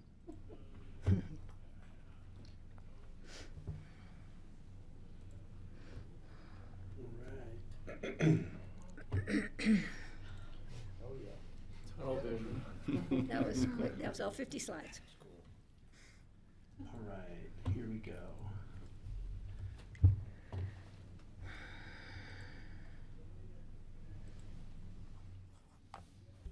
Okay, so today we're going to take a look at the schematic design, both in total, where we landed at the end of schematic design, which was several weeks ago, and then what's happened since the end of schematic design. As Ryan mentioned, there's been a handful of things that have been changing since schematic design finished, and the design team has kept going to try to find a very good solution to bring to you today that provides opportunities for both an opening day and a full build out of a phase 2 approach to the project.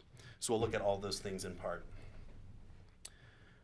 Miles just shared this as well. I think what we want to mention here today is we're at about the halfway point, and what will commence after you approve the SD design is about an 8-week alignment phase where a lot of things that you all reviewed, it was almost 1,000 pages of schematic design drawings, are not quite what we're going to show you today as our recommendation for opening day. So those drawings all need to be updated. Second thing that needs to happen is the CMAR will be selected. And so the design team and the CMAR team will also need to start working together to work through their ideas and our ideas to make sure that we're aligned on budget. So there's quite a bit that's going to happen during that 8 weeks. And then once we have all that alignment, we want to have a really clean start for design development. We want to make sure that those drawings are getting started with everybody in agreement, clear direction, so that the next half of the project can have a smooth transition between phases.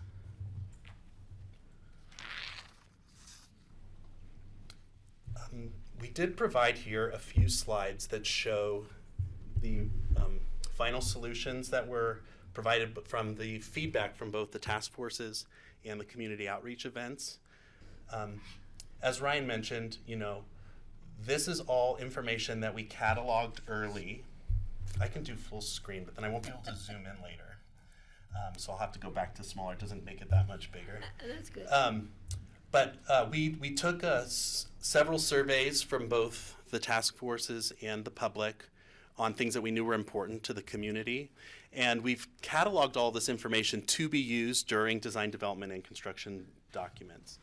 This information will be really valuable to the design team, and it's information that we can't be getting live during that time of design. So we have this ready to go.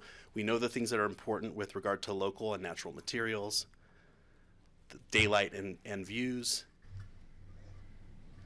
comfort and culture, and the inside and outside natural beauty of the place. And there's no surprises here, but what we wanted to do was confirm all of those assumptions and make sure that when it's time to make those decisions quickly, that we had the community's backing here. So that's what all of these things represent. I think I want to turn it over, though, before we get going on the depth of the design and the phasing, to the sustainability update, because this is true of both the schematic design in total, our phase 1 idea, and our phase 2 idea. So I'm going to let Jake give you this update. Tony, do you want to come here? Do you want, so you can No, still we drive? You can just straight like musical chairs. All right, hi everybody. I'm Hi, Jake Jake. Dunn with Welcome. ZGF Architects on the design team, and I get the pleasure of giving a sustainability update to this group today. All right, so these are some of the foundational pieces from the programming or concepts phase that really help to inform the schematic design process. Just some of the big hits, right? The fact that environmental responsibility was identified as a cornerstone of this community, right, in the Common Ground recommendations, right, which is great to see and really helped kind of set the North Star for what we did moving forward. Maximize sustainability of our new airport is the second Common Ground recommendation, right, formalized and solidified as one of the recommendations. And then that led us to create 18 different custom goals specifically made for this airport, for this region, and for this place. We're not going to get a chance to go through all 18 goals today, just a couple of the big hits, but those were the initiatives that were born out of that early process. Starting first with energy and carbon. So this represents our energy efficiency target. And so the numbers up there that you see, 220 versus 80, that's what we call the EUI, or Energy Use Index. It is the miles per gallon version of a building, right? It's how much energy a building uses per square foot per year. And that's what we use to kind of benchmark how energy efficient a building is and can be. So the existing Aspen Airport terminal is at 220, which is pretty average for this size of airport in this kind of climate. And our goal is to achieve a 64% reduction all the way down to 80. Right, so we have to get from 220 all the way down to 80. And just for reference, one of our peers, the Jackson Airport, is 146. Right, so you can see the level of energy efficiency that we're shooting for, right, 64% reduction. That would lead us to around $500,000, per year in operational savings as well. So that's going to help our carbon footprint, it's going to help our energy use, and it's going to help out our bottom line when it comes to operating costs. This sort of is the target. So how do we get there? Couple different ways. I'll just kind of highlight some of the bigger strategies. So the first thing is a high performance envelope, right, which is to be expected in a climate like this. Cold climate, we want a good envelope. So this just shows the code levels of insulation on the left for the different components of the project. And it shows that what we're currently slated in our design, and that's what our mechanical system is sized around. It's what our perimeter zone loads and distribution systems are sized around, making sure that we have a good foundation and making sure that our envelope is really responding to how cold and extreme of a climate we have. So like, just look at the roof, right? We're almost doubling the amount of insulation required by code and making sure that this is a wise investment through energy modeling and how much energy that saves. Same thing with walls. It's not quite as aggressive. We're doubling the insulation in the slab. And the glass, we're looking at a triple pane kind of best-in-class approach to the glazing units, in addition to a high-performance material for the curtain wall or the backup structure of that glass. So this is probably like the 75% of as far as we could go. Kind of being a little bit conservative here because we don't want to lock in everything based upon a really expensive or unique piece of glass that only maybe one manufacturer can provide. But we are going to look at all of those options as we get into DD as well. So starting point, and we'll continue to refine this as we move forward.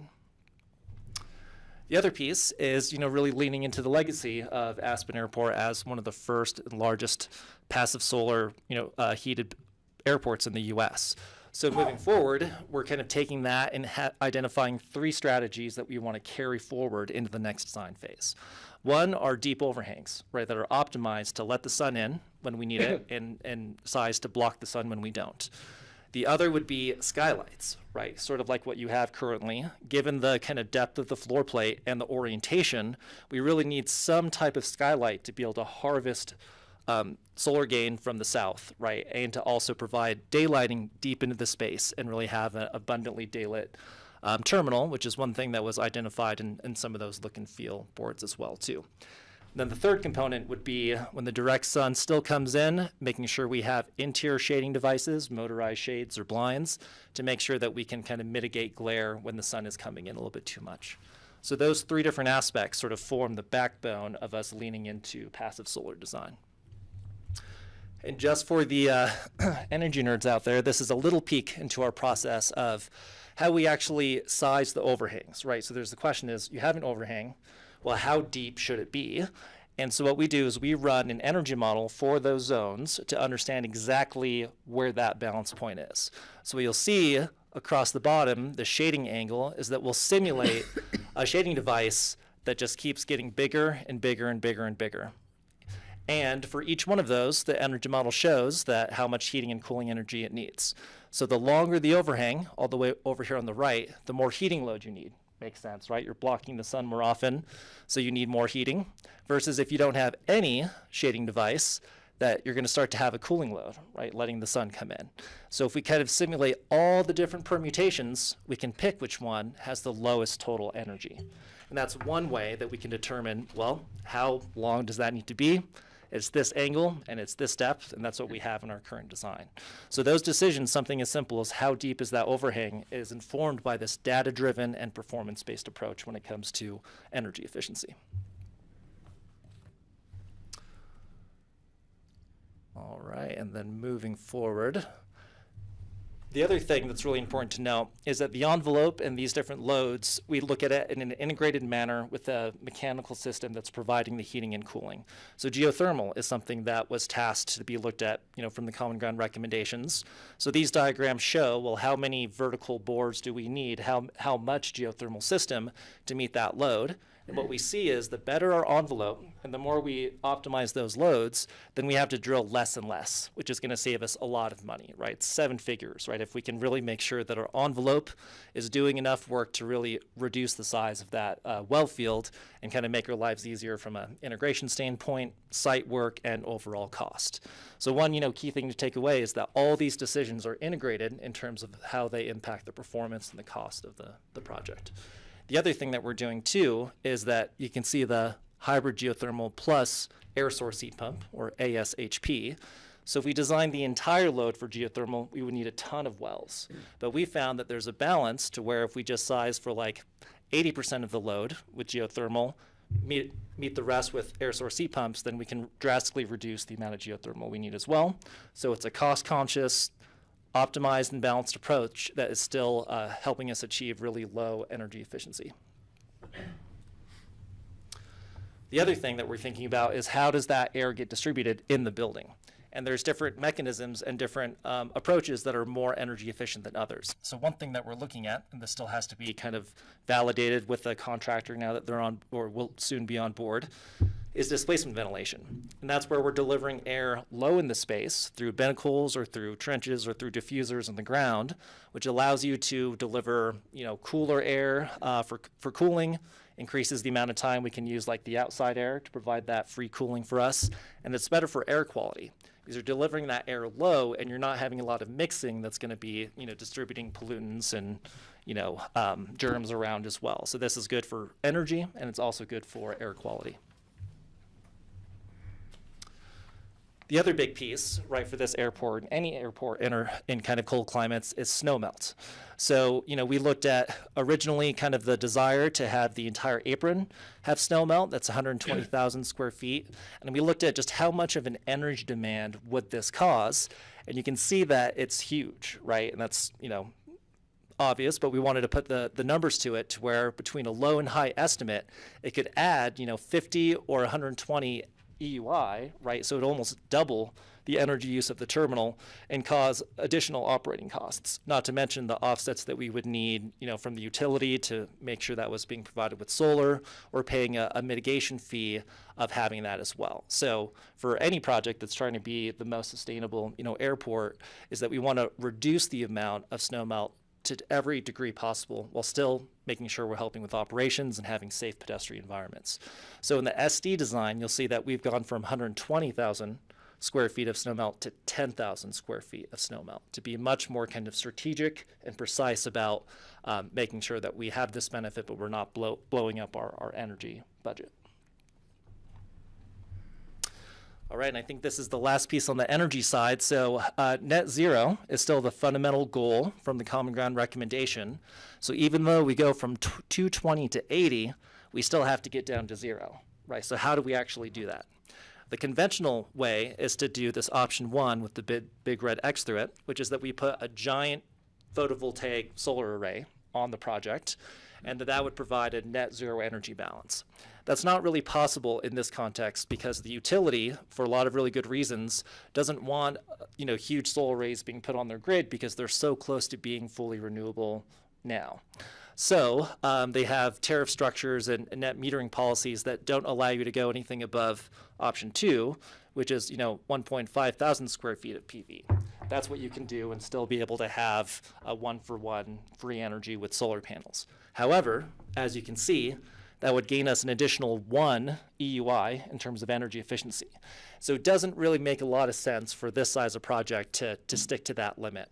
So option 3 is we're having active discussions with Holy Cross right now to see if they would allow us to have a bigger array combined with a battery, to where if we are able to use the battery to not put any of that solar energy on their grid, we're calling it a no net export scenario, then maybe they would allow us to have the right tariff structure to make the financials work. In that case, we could get significant reductions with the PV. We would have the battery backup, which has resilience benefits. It's like a win-win-win for a lot of different ways, but we have to talk to them and make sure that this is something that they'd be okay with. FBO is having similar conversations about their solar array, so we're having ongoing discussions to see if option 3 is actually going to be possible.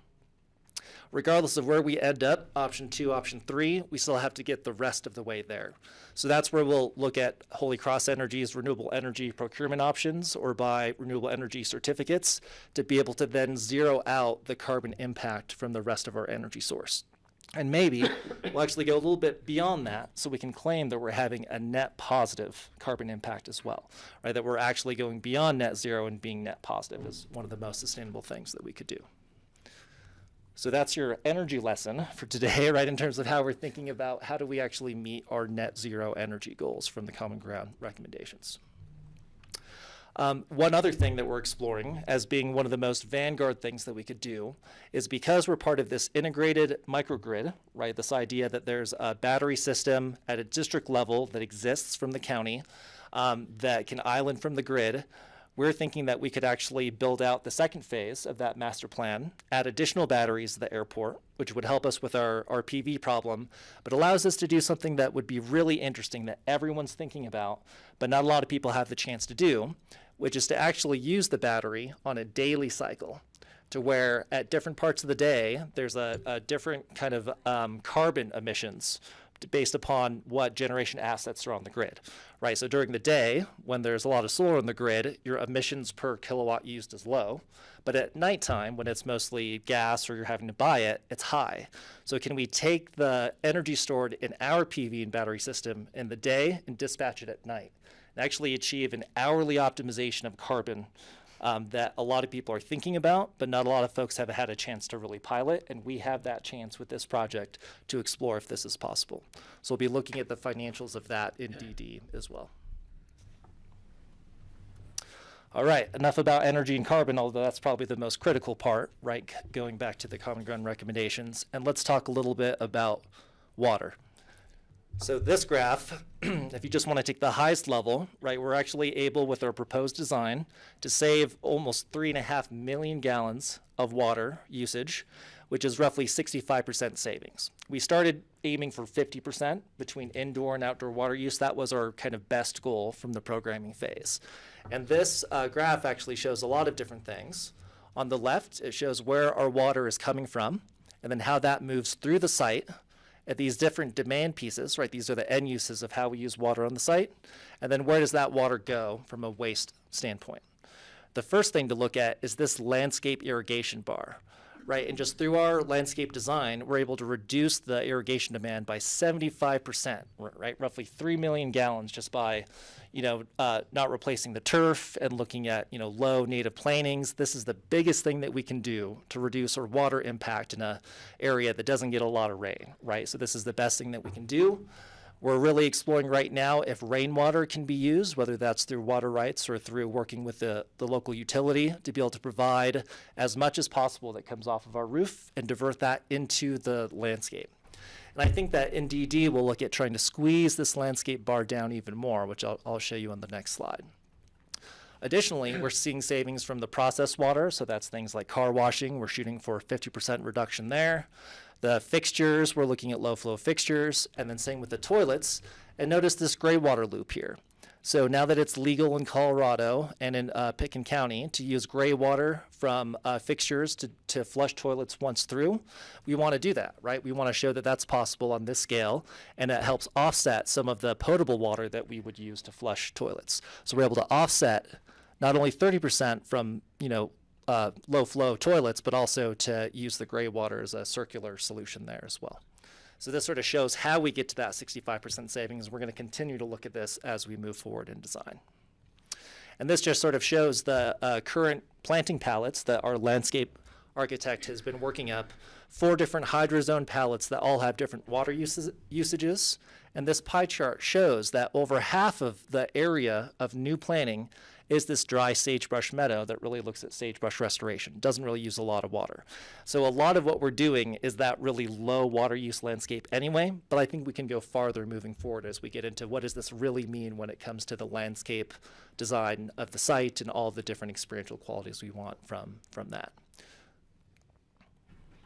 All right, and then the last slide is on health, which there's been a lot of talk about the kind of pollutants, that exist in kind of airport sites, and we can do a lot to make sure that we're having best-in-class filtration for inside the building, right? One of the most densely populated buildings, right, in the county, a lot of people coming through, a lot of employees spending their entire day there. We want to make sure that we have really good mechanical filtration. We want to make sure that we're monitoring in real time the air quality inside and outside the building, so we can actually be modifying our ventilation to make sure that we're having the right impacts. And then this is our general filtration approach. Right, we've got pre-filters, we've got a MERV 14 primary filter, and then we have space to add activated carbon, which can help take out additional pollutants, or we could add HEPA filtration there as well. This could respond to something like a wildfire smoke event or a pandemic mode, where there's going to be space for us to add additional filtration to really make sure that we're responding to air quality concerns that can be transient. And then also, we can put UV on the cooling coil to actually help increase disinfection and pathogens and germs from an indoor air quality standpoint as well.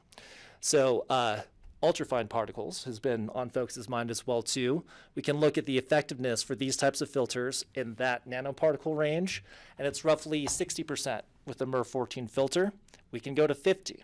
We can go to 16, right? Or we can look at HEPA filtration for everything, but it's going to be a conversation with the maintenance team moving forward because it's more expensive and it takes a little bit more maintenance, right? So this is like a 75% of the best that we could get, but I think that we can start to explore it a little bit more in DD as well and say, okay, do we really want to kind of treat this like a hospital clean room? This is what it would cost, and this is what it would take from a maintenance standpoint. So there's still some room for improvement, and we'll do that cost trade-off moving forward as well. And I think that is, sorry, there was one more bonus slide around local and low carbon materials. This is just a smattering of some of the opportunities that we see moving forward in design as we move forward with the project around some of the exciting local technologies that are both local and low carbon. Right, looking at biochar integrated concrete, which sequesters carbon, could come from local forests. Right, there's a lot of local brick manufacturers that are claiming net zero brick and masonry units that we could find places to use. And then forestry, right? If there are components that are going to be mass timber or wood, right, we can look at all the different options of can we help build the local supply chain in Colorado to help make it more robust and contribute to forest health. And I think Francie had provided that there's these U.S. Forest Service harvests that are happening this summer that we could look into and see if we can actually source some of our wood from this project that's just 30 miles from where we're sitting here. And I know that Pitkin County has provided extensive public comment and helped craft the forest management around that particular harvest. It'd be really awesome to use that right in the project and see if that's feasible. Or the question is, can we use aspen trees? It's not a commercial species, but we could actually lead to a lot of really good aspen restoration if we can figure out a way to get aspen into some of these structural products. So these are just an example of the innovation and the exploration that we'll be doing around local materials moving forward. But all right. I know you all want to get to the schematic design updates, so thanks for letting me give you that update. Good job. Thanks, Jake. Great job. Just make one comment. I think you're great with what you're doing. You ought to go into sales. Okay. Practice makes perfect. It's good. All right. Thanks, Jake. And we wanted to start with that because everything that Jake just set up is applicable to everything you're about to see, both the final schematic design and opening day and phase 2. Those are all in play for moving forward. But first, final schematic design. I know you all got the full package of drawings. It was a lot, I'm sure, for some of you. And so I just wanted to review a little bit about where we ended schematic design with regard to that package, what the full program looked like, before we move on to kind of our opening day recommendation. And at the time schematic design was complete, we were still carrying on the site side of the program a full garage of about 617 parking stalls plus room for the consolidated rental car operations. At a short-term valet stall, 32 counts out in front of that garage, and then 117 stalls for the employees to the south side of the site. In addition, we had 2 built enclosures. One is the administrative building, which is a small building. Maybe you can see my pointing to right there. It's about 3,000 square feet. That would be right in front of the sound wall, in front of the de-ice pad. And then, oh, great. But they'd have to look behind them, I think, if I use the mouse. It's maybe better. And then 129,000 square foot or so terminal footprint here in the middle. And then importantly for the site, we worked really closely with leadership and the task forces to work through how passengers would get dropped off, which includes both this multimodal loop on the south side with a lot of space for known entities like buses and shuttles and taxis and rideshare, and many locations that are being preserved that could be in play by the time this airport opens, which includes a potential gondola, inner area bus system, something that doesn't exist yet, maybe some other form of drop-off is all available here on the multi-loop side of the site. And then we have a stacked passenger loop here on the north side. So this is schematic design. We also have behind the garage QTA facility. That's where the rental car tenants would wash and vacuum and refuel cars. It's tucked behind the garage so that it's not seen.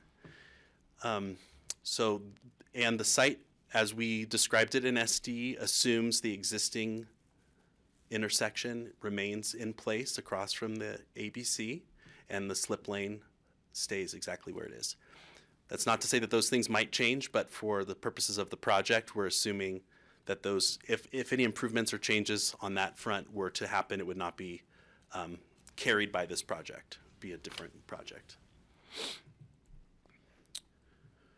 There's been some conversation, I think, around what does the existing counts look like on the site. So I think just so that as we move forward, we can all have clarity around that, we included this slide around your existing counts on site. For short-term, long-term, and cell phone parking stalls, you have 575 total stalls. Then there's also 434 rental stalls that are leased out to your rental car facilities for a total of about 1,000. That's your existing parking count. So you'll see as we move forward, some of those numbers move up and down some, but it's important that you understand where you're starting at. So when we talk about, especially opening day, we're not moving too far away from these numbers. So final schematic design shouldn't look that different from the last time we were in front of you. We have the large plaza that's shared between both pedestrians or private passenger vehicles and multimodal. And then we have a ticket lobby on the north side and a bag claim on the south, with the security tucked behind with room for 3 lanes on opening day and some expansion for a 4th. Where's the security? Could you point Security's the pink here in the back. Can you see where my Thank you. arrow is pointing? And we've been holding a significant amount of space for recomposure, which we've talked about as something you dearly need. And then escalator and stair that would bring you up to the passenger waiting area. So all of that's happening on level 1. On level 2, the passengers basically bypass this entirely. So those escalators and stairs shoot right past this level. They won't even know it exists, but this is really, in the schematic design level, this is where everything happens. This is where the employees work, this is where the bags are sorted, and this has direct access to the apron. So this is intentionally in SD completely separated from the passengers, and it occupies quite a bit of square footage here on the second level and is completely isolated from passengers. And then on the third level is all hold room space and concession. The total square footage again for this terminal building is around 129,000 square feet. And we still have that 3,000 square foot administrative building in front of the de-ice wall. Now, this, as you can see, this passenger hold area is one level, and it's on the 3rd floor of the building. As we were wrapping up schematic design, a few things were happening all at once. The first is the runway team was resolving some of the things that they needed to resolve with regard to topography on the site. Early in schematic design, we were assuming a 0.5 to 1% max slope along the apron. That allows for what you see here on the drawings here on this upper deck, which could accommodate all passengers to be able to get to an airplane through a jet bridge.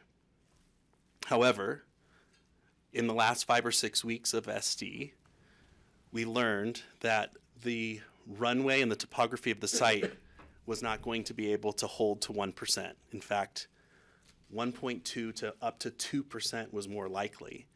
And with that grade change, it made it almost impossible to hold this level for the hold room and still reach the airplanes. It would have required a significant number of fixed bridges on the outside of these hold rooms to ramp down to get low enough to the sill of the airplanes and still be accessible. So that's the first thing that was changing on us near the end of schematic design. The second is we started getting some early price information, and we were learning that 129,000 square foot building plus the 3,000 admin building might be a little bit more than this first phase of the project could afford. And the third is all the conversations you all were having around the P&Z and the height, the size, the scale of the building. And so all three of those things coming together, the design team sort of just took a step back and said, what can we do about all three of those things that might resolve those issues? So just to summarize, the program was at about 129,000 square foot in the building, plus 3,000 square feet for the admin buildings. We're holding about 132. If you'll recall, your environmental assessment suggests you cannot exceed 140,000 square feet. So we're staying under that here at the end of schematic design. But opening day. So here's what we worked on with those three things in mind. The first is a phased approach to the site. You know, as Ryan mentioned, it's a really ambitious idea for you to rebuild your entire airport all in one go. And a first and obvious place to look to phase the project is the site as a whole. Many of those elements are easy to siphon off and build separately, the garage being the most obvious. And so one of the things we're looking at here on the opening day scenario is, if you weren't to build the garage on opening day, can we keep your parking stall count close to whole of what you have today with surface parking? Because that's a lot less expensive to build. And so you'll see here in this opening day suggestion that we can get about 410 long-term and short-term stalls on the north side of the site without building a garage at all. That's pretty incredible that we can get that close.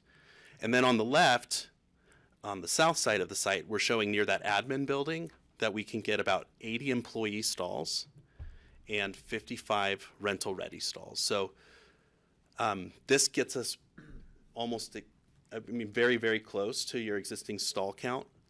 And Importantly, the thing that the design team was really concerned about maintaining for this opening day is that those curbs for the multimodal and the private passengers would not need to be adjusted or changed in the future should you move forward with a phase 2 approach to some of the site design, because it's really disruptive.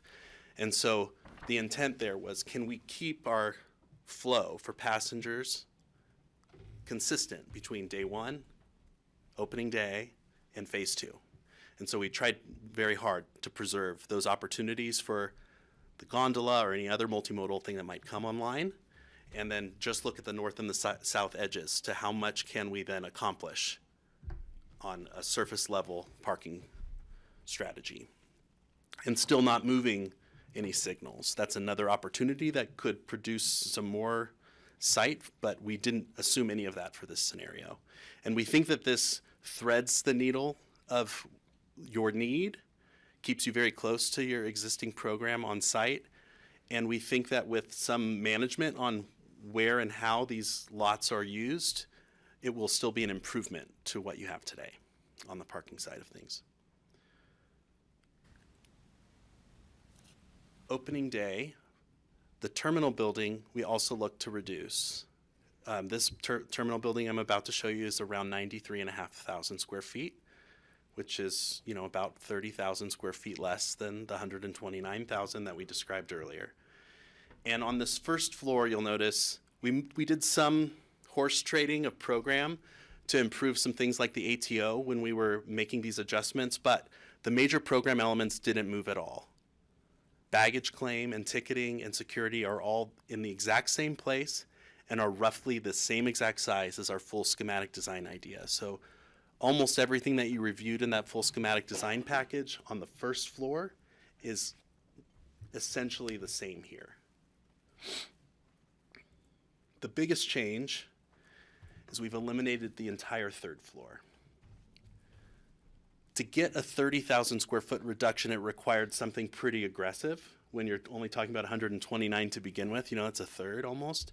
And so what we looked at here, if you'll recall the 3 issues we were having, scale and size, right? So if we could get something that was lower, this is essentially at grade with the apron. And secondly, our apron is falling away from south to north. So if we can get our passengers down a level, almost 14 feet lower than our previous design, then we can mitigate that height difference better by being lower. And so what we did is, instead of dividing passengers and employees on levels 2 and 3, we're now dividing them in north and south. And so that's what this more bold dashed line is representing here.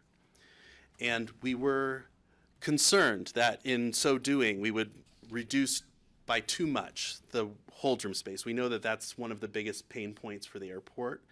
And one of the common ground recommendations requests a seat for every passenger. And so one of the things we did look at in this design is, can we still maintain that goal?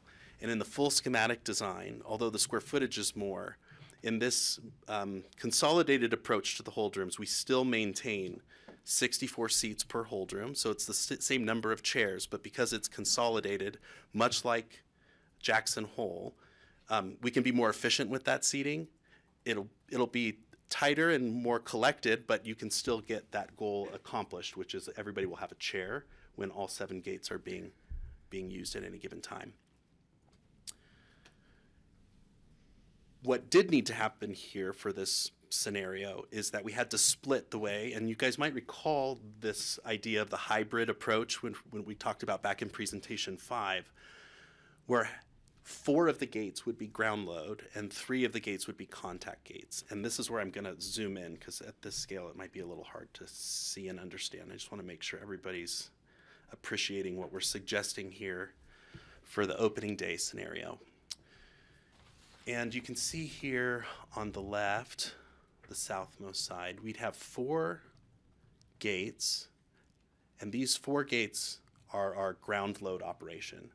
And there's lots of airports, including PDX Concourse B, that run an operation like this, where they have a consolidated seating area, and then they process passengers in one consolidated area, and then those passengers, much like what you do today, will walk out onto the airfield and be directed by staff to the right position here to the south of the drawing.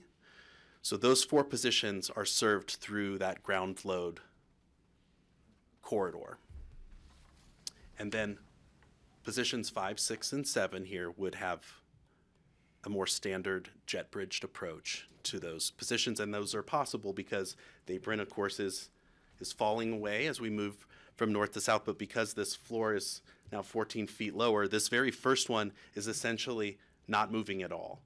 That jet bridge is essentially flat, going out to the sill of that airplane, and as we go down from 6 and 7, they're just reaching down a little and a little, and by 7, I think we're down only 10 feet. So this approach allowed us to deal with our apron issue because we've shifted those hold rooms down a level and still access them all via a jet bridge on these last 3 positions.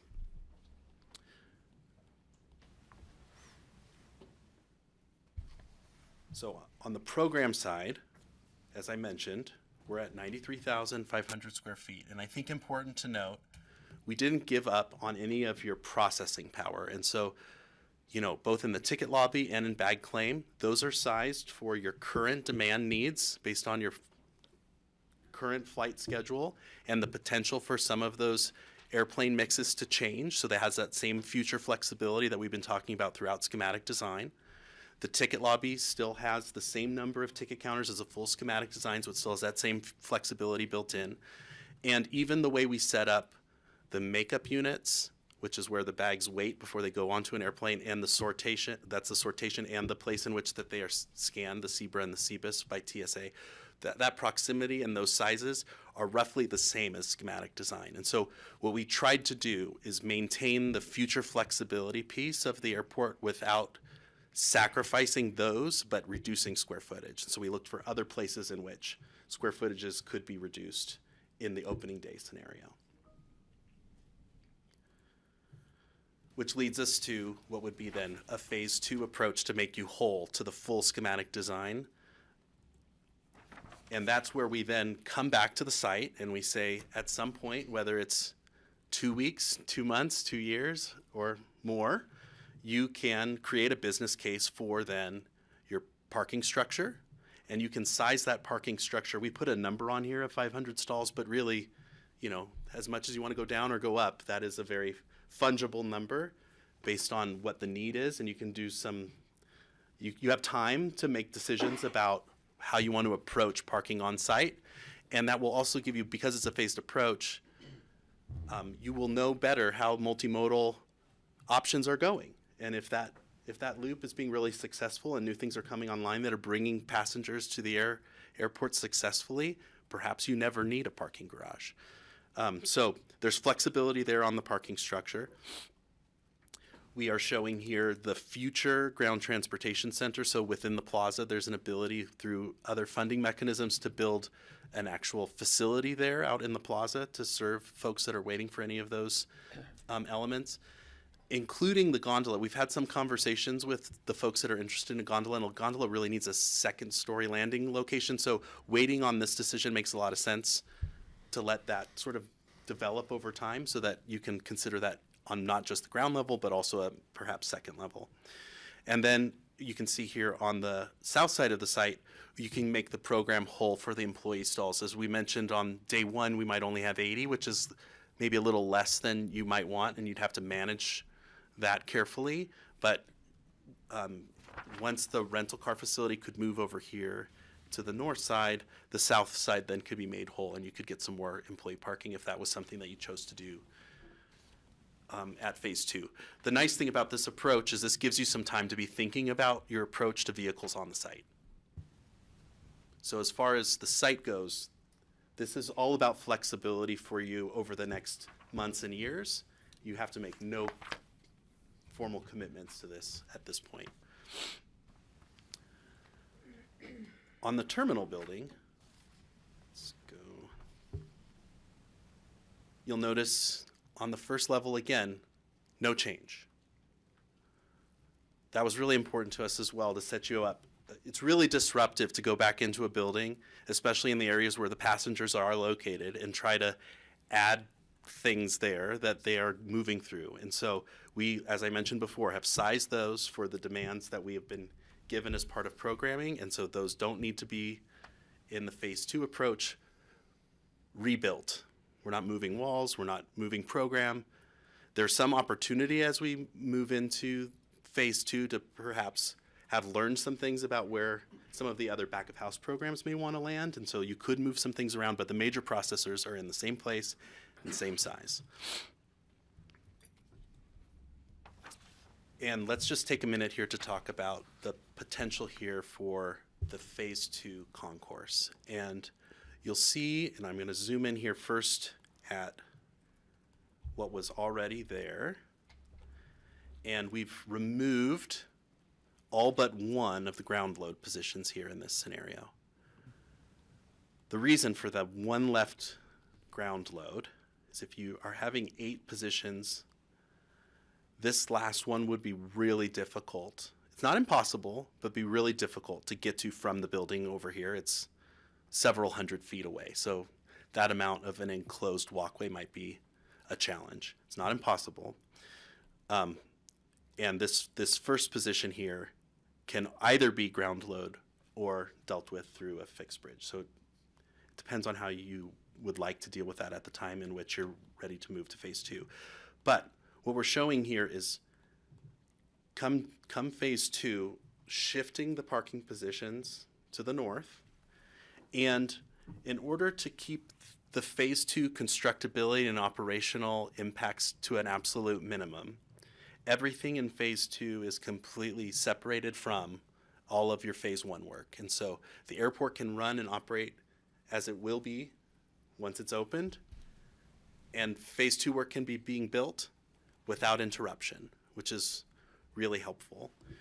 Also, this phase 2 work, this second 3 gates of concourse space, is right on top of where your existing terminal is. So even if you wanted this phase 2 right now, it would still at least need to be phased until after the terminal is demolished. So this square footage, should you have more funds and wanted to do it all at once, you'd still have to wait until after you've demoed the existing terminal in order to stay whole. And you'll notice that there's this sort of bridge between the two. And that's because, again, your apron is falling away as we move north to south. And so the only way to make sure that you can still stay essentially on one level but access them all through a jet bridge is to allow this sort of pivot or hinge point between these two volumes of the building to follow that grade change so that those last 3 positions still have a chance to reach from a jet bridge. And so we've seen that as, you know, something that can be done beautifully architecturally and still allow you all the flexibility you're going to need as you resolve the apron issues moving forward. With this adjustment, we bring our program back up to the full schematic design. Oh, it's kind of one more piece, but here, when we go to the full schematic design, it brings you back up to 128. So it's only 1,000 square feet less than where we ended SD with. And the one thing that now we're only on 2 floors that we wanted to also put forward is this idea of if there was an interest in a sort of a penthouse, a smaller footprint on a 3rd floor, you could create a business case for a separate lease for a lounge, whether it's public or leased by the airlines. And this is a really great opportunity for views because this is now pulled away from that de-ice pad and the sound wall. It's in the middle of your building. It could use the same core, elevator, stairs, and have outdoor space to be able to see 360 around the site. And so I know some of the scale and height issues are still at play here, but perhaps if it's such a small addition of only maybe between 5,000 and 8,000 square feet of a 3rd floor, it may be more palatable. So we have that here as part of the accounting to stay under the 140,000 square feet as a potential option for the 3rd floor. So that gets us at about 139,000, just under 140, which is the goal. That's it for opening day and phase 2. Now I'm sure you've been building up questions. That was a lot. Tony, thank you. Yeah. I'd like to open up to the AAB first.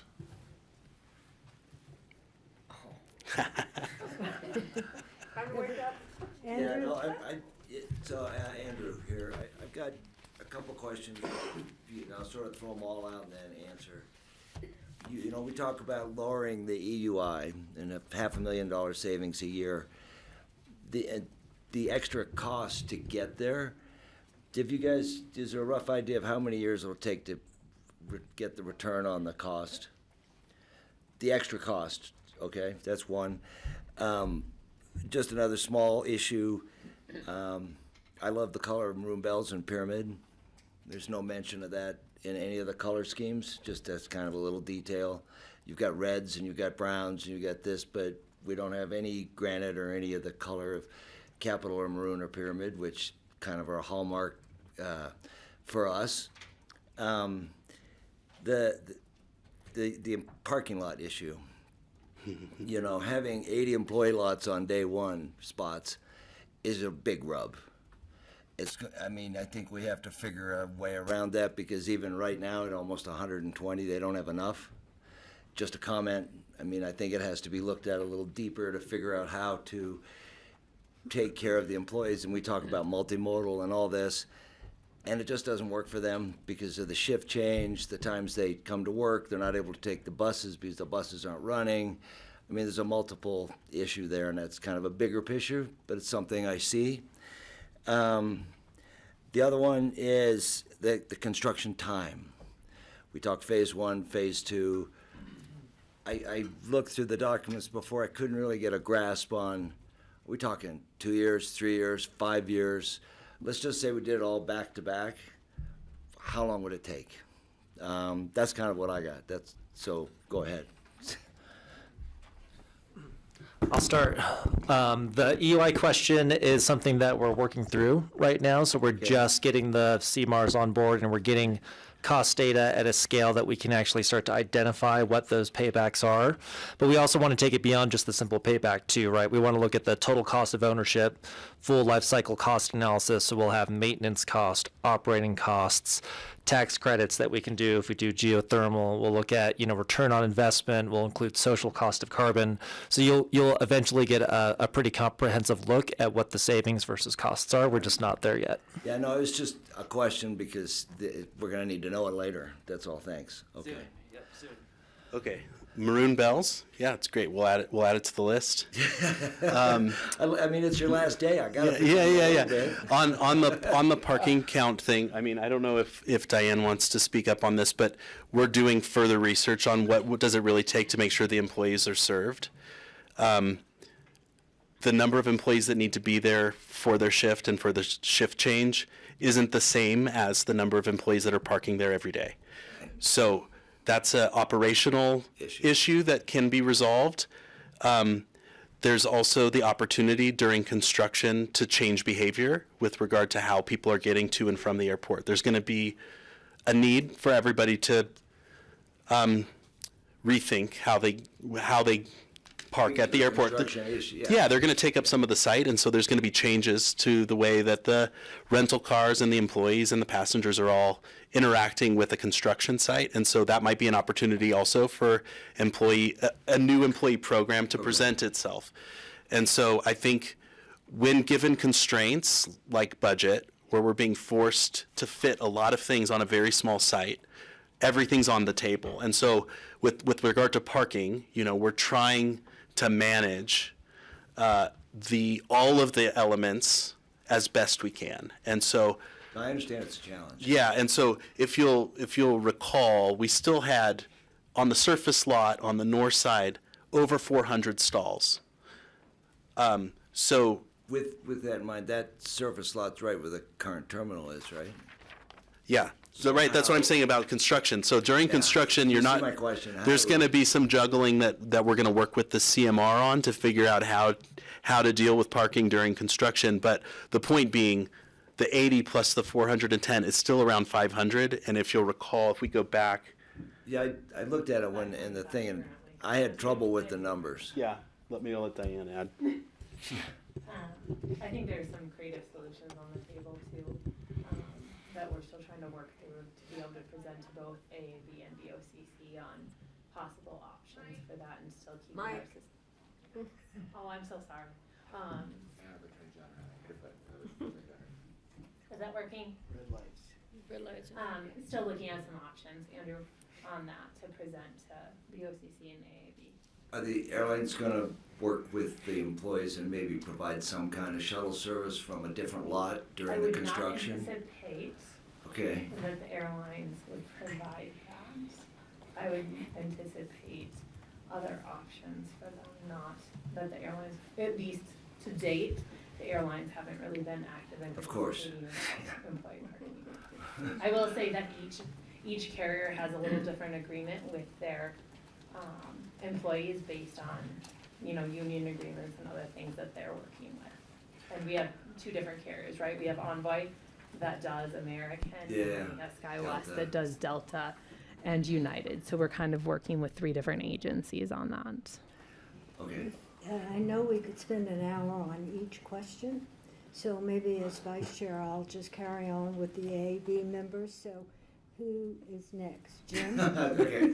Andrew, did you get everything covered? Well, the timing one, and the answer to that is simply whenever you have more money, you could do the next phase. So It's education, it's working, but I sort of wondered, we got to have an idea, right? The last one is, all these employees that are going to come and do all the construction, are you guys going to do on-site housing, or where are we going to put all these people? Is that, I sort of read something about it, that for the runway they're going to do that. Are you going to do the same thing for the terminal? that's one of the components for the CMRs to be responding to within their RFP responses. Because that would reduce the traffic and the need and all that stuff if they were on site. So that's part of the plan. Okay, perfect. So, That's all I got. One thing I can say is that the employees won't be housed on site. That's not something that we're able to do. So they're looking at other solutions. But as far as traffic up and down the valley, looking at vans, buses, things along those lines that they'd be able to get up. Keep in mind, we're also looking at a construction entrance that doesn't put people past the airport. So that helps greatly. And they've come forward, that was part of their application, where they're looking at a variety of housing options. And they also, depending upon which subs, some are local, so would be picking from folks that have housing already, but undoubtedly people will come into the region to be part of the larger teams, and so they will have to be housed. Yeah, because I hear that concern a lot. It's like, what's going to happen to our traffic for the 2 years or whatever it's being built? I will speak to the runway CMAR that's on board with Kiewit. They are acutely aware of our community and sustainability goals here and working on options, just like Ryan said, with vans, electric vehicles, et cetera, which I know the electric vehicles will still put more traffic on there, but still speak to less emissions if they are doing that. So I will say that they're very aware and working very closely on how they can align with our community goals. Good questions, and they're all important. I have a question. Can you clarify a little bit about the jet bridges? I get a lot of conversations about that from the community, and Sure. So if you could just address that one more time, and some of the considerations you have about it. Yeah, so the opening day recommendation is that you'd have 4 gates that are working like they do today. They'd be ground loaded. So there'd be an agent in the building checking the pass. You'd walk through a corridor, out, and then to the 4 airplanes that would be just like what you do today.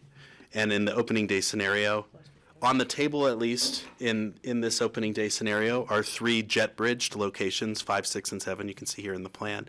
Now, there's nothing to say that you couldn't go all ground load, should you choose, because once you're out on the apron here, you could do it for every position if you want. But because the site's dropping so much, I think a jet bridge makes a lot of sense for your airport. It's a pretty steep slope. It's different than what you have right now, where your entire apron is kind of like sloping toward the building, and it feels pretty flat for a passenger, and they're kind of walking into the building. This new site for your apron is going to be sloping in the north-south direction, and so this will be a really safe and efficient way to load those 3 positions. But it's only 3 of the 7 that we're showing that way right That's now. opening day you're Yeah, talking about. right. And right. phase 2, do you have And any phase sense 2, of- as I mentioned, we are showing a scenario where you can get to all 7 positions could be essentially jet bridged. And if you ever need an 8th position to be used, that would need to be ground loaded at this point. Yeah. Jim? At the end of the work session, at the end of the work session this past week, we asked Ryan a couple of questions. When he was recruited, did anybody tell him how complex this job would be? And secondly, when he asked us to be co-chairs of task forces, did he understand how cantankerous the 4 of us would be? We're all on the county's team and Ryan's team, and we're advisory. I'm particularly impressed at how the design team has responded. Schedule, we're still on schedule, but it's a very abrupt change from if the world were perfect to where we are now.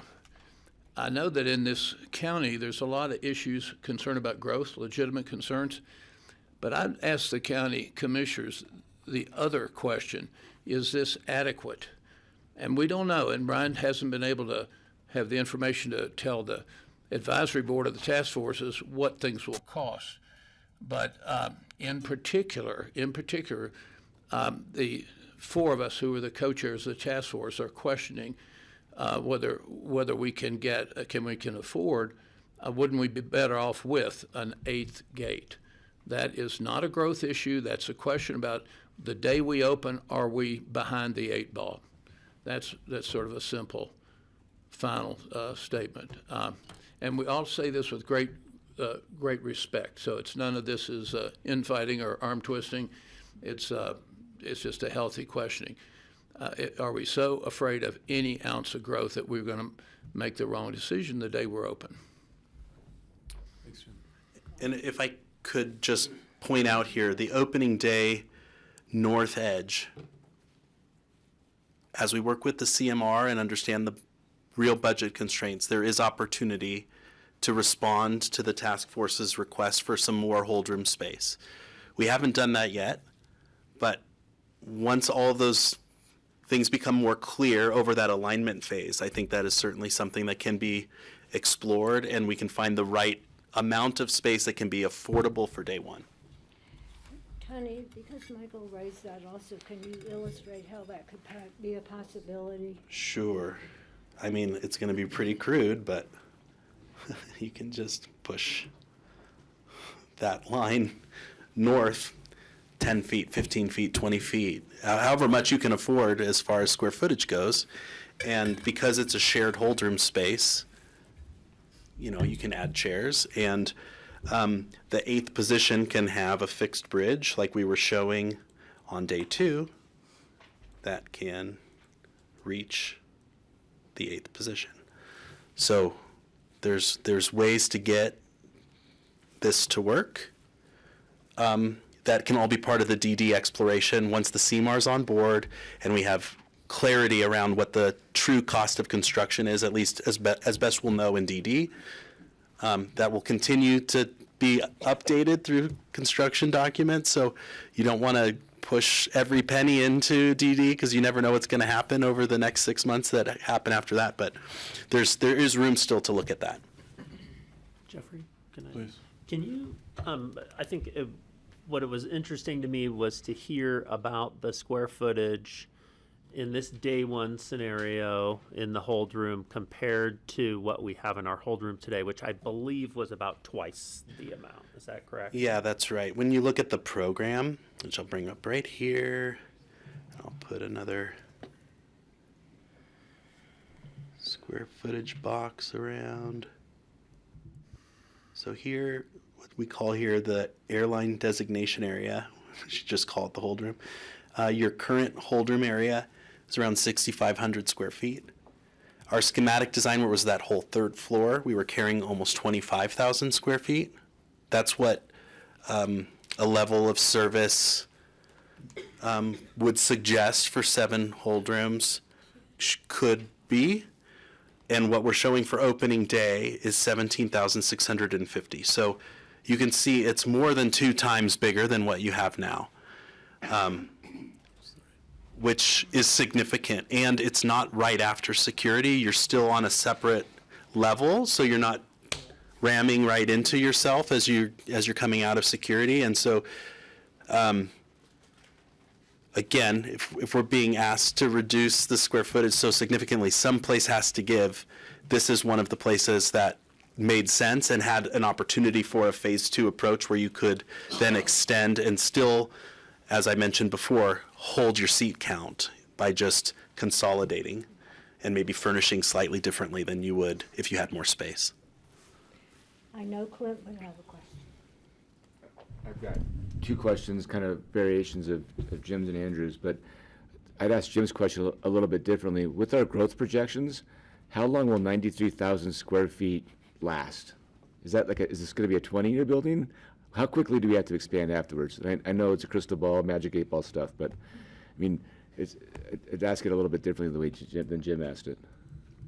I mean, I guess I could answer that question pretty easily. Is the airport functions today, maybe not as we all want it to, but people fly in and people fly out. As we see, we're increasing by 3 times nearly on the hold rooms. I think that depends on what people's idea of comfort is. I think on our visit to Jackson Hole, we didn't see the many different types of seating arrangements. They were kind of standard in there, but it felt pretty comfortable in that room and it was adequate. And so I think the larger square footage space allows for a variety of different furniture types, so that if people want to be working at a desk or people sitting in conventional seating or more comfortable couch seating, it affords that. So. And the number of operations isn't going to change significantly with the runways, as I understand it. So that, to your point, the total people in their building shouldn't change. We're doubling it, so it's going to be better. Who knows how long it lasts. Got it. So, and the second question is more of the back of the house. How did you went from a whole level to a half a level? Yeah. Well, what's the magic there? Yeah, that's a good question. Let's see here. I'm on day 1. Okay, so let's go back to this level. So one of the things that phase 2 does to bring you up to full and schematic design did is enclose this makeup area, which is where the bags wait until they go onto an airplane. In our phase 1 approach to the project, this is covered, not enclosed. So it's semi-conditioned space. So it's slightly better than what folks have today, but it isn't the full hope and dream.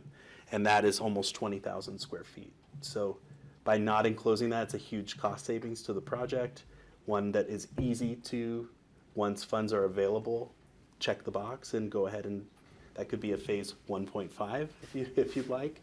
But that's one of the big spots.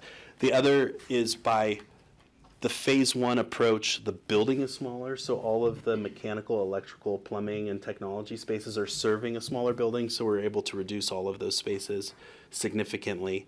And then the other big hit was with the hold rooms.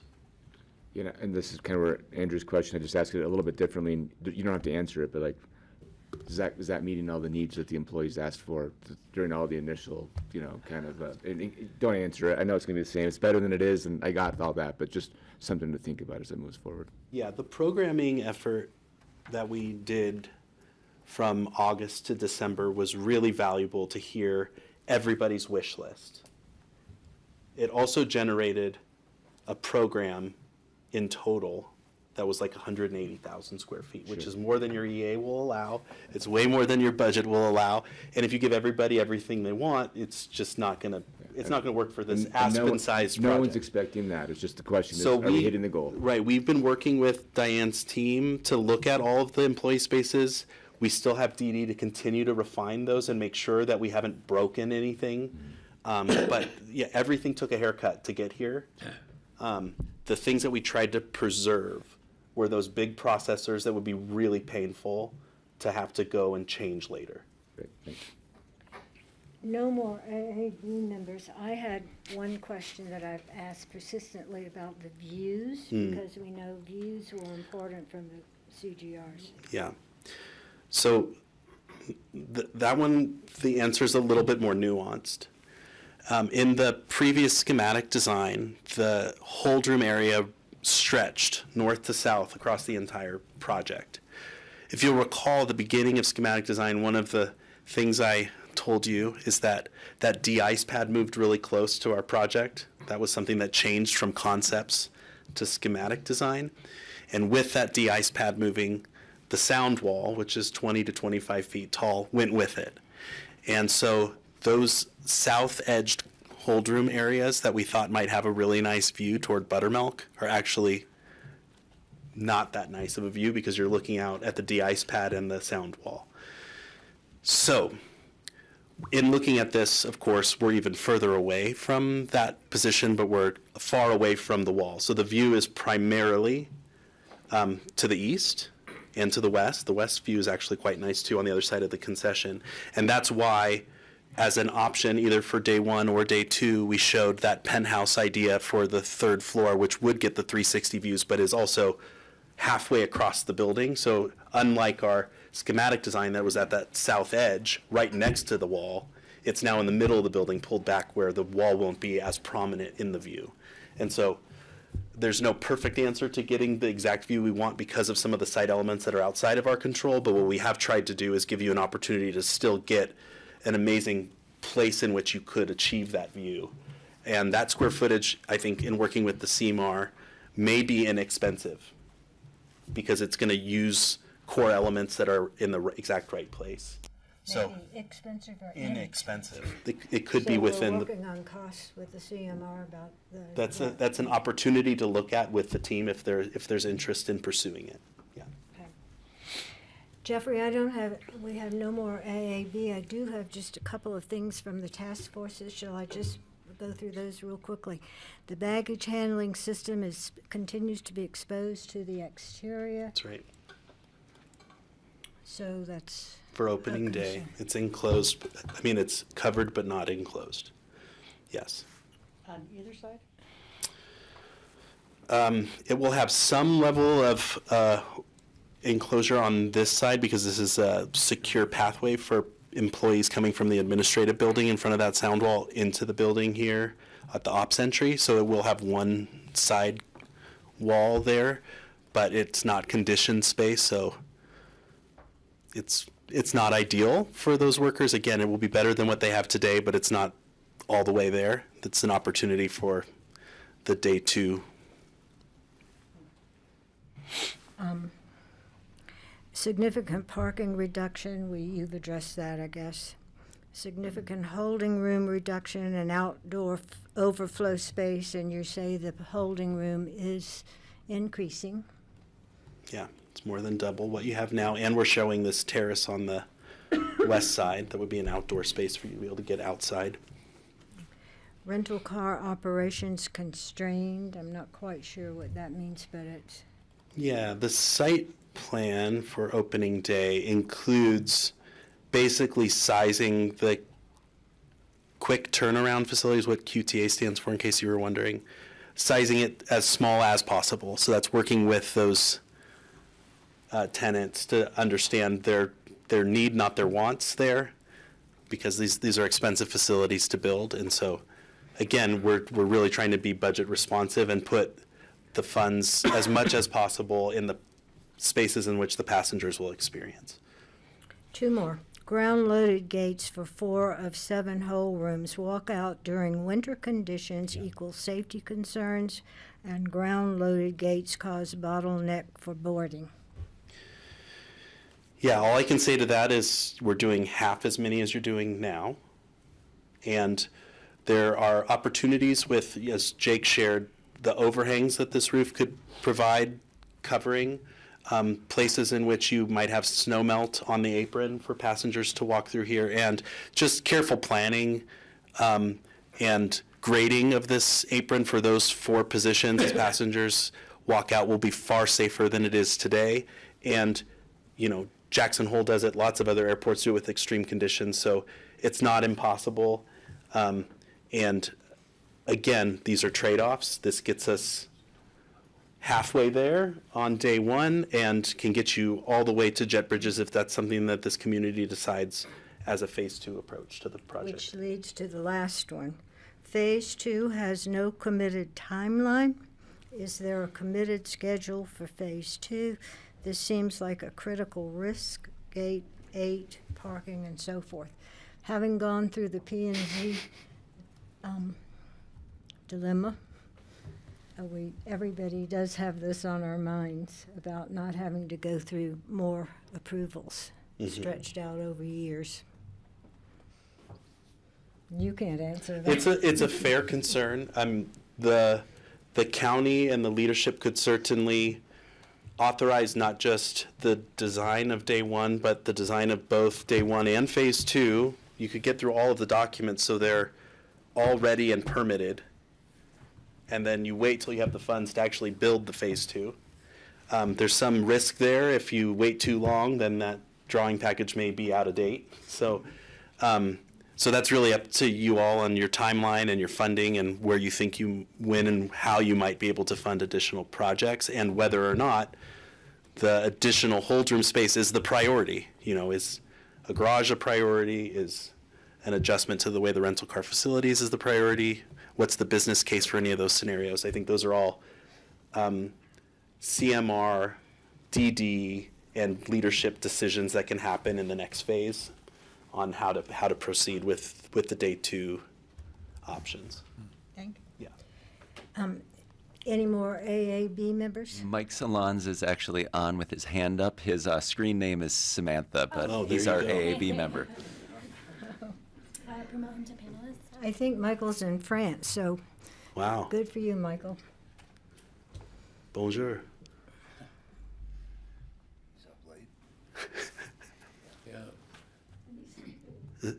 He waited too long. Okay. Oh, there he is. Can you hear me? Yeah, hey. Yes. Okay, great. Yeah, sorry. Really late here, but I'll be really quick. As Meg mentioned, phase 2 of this is a question mark at this point, mostly timing or funding or whatever. I'll take responsibility and also the heat for suggesting this extra 1,000 feet.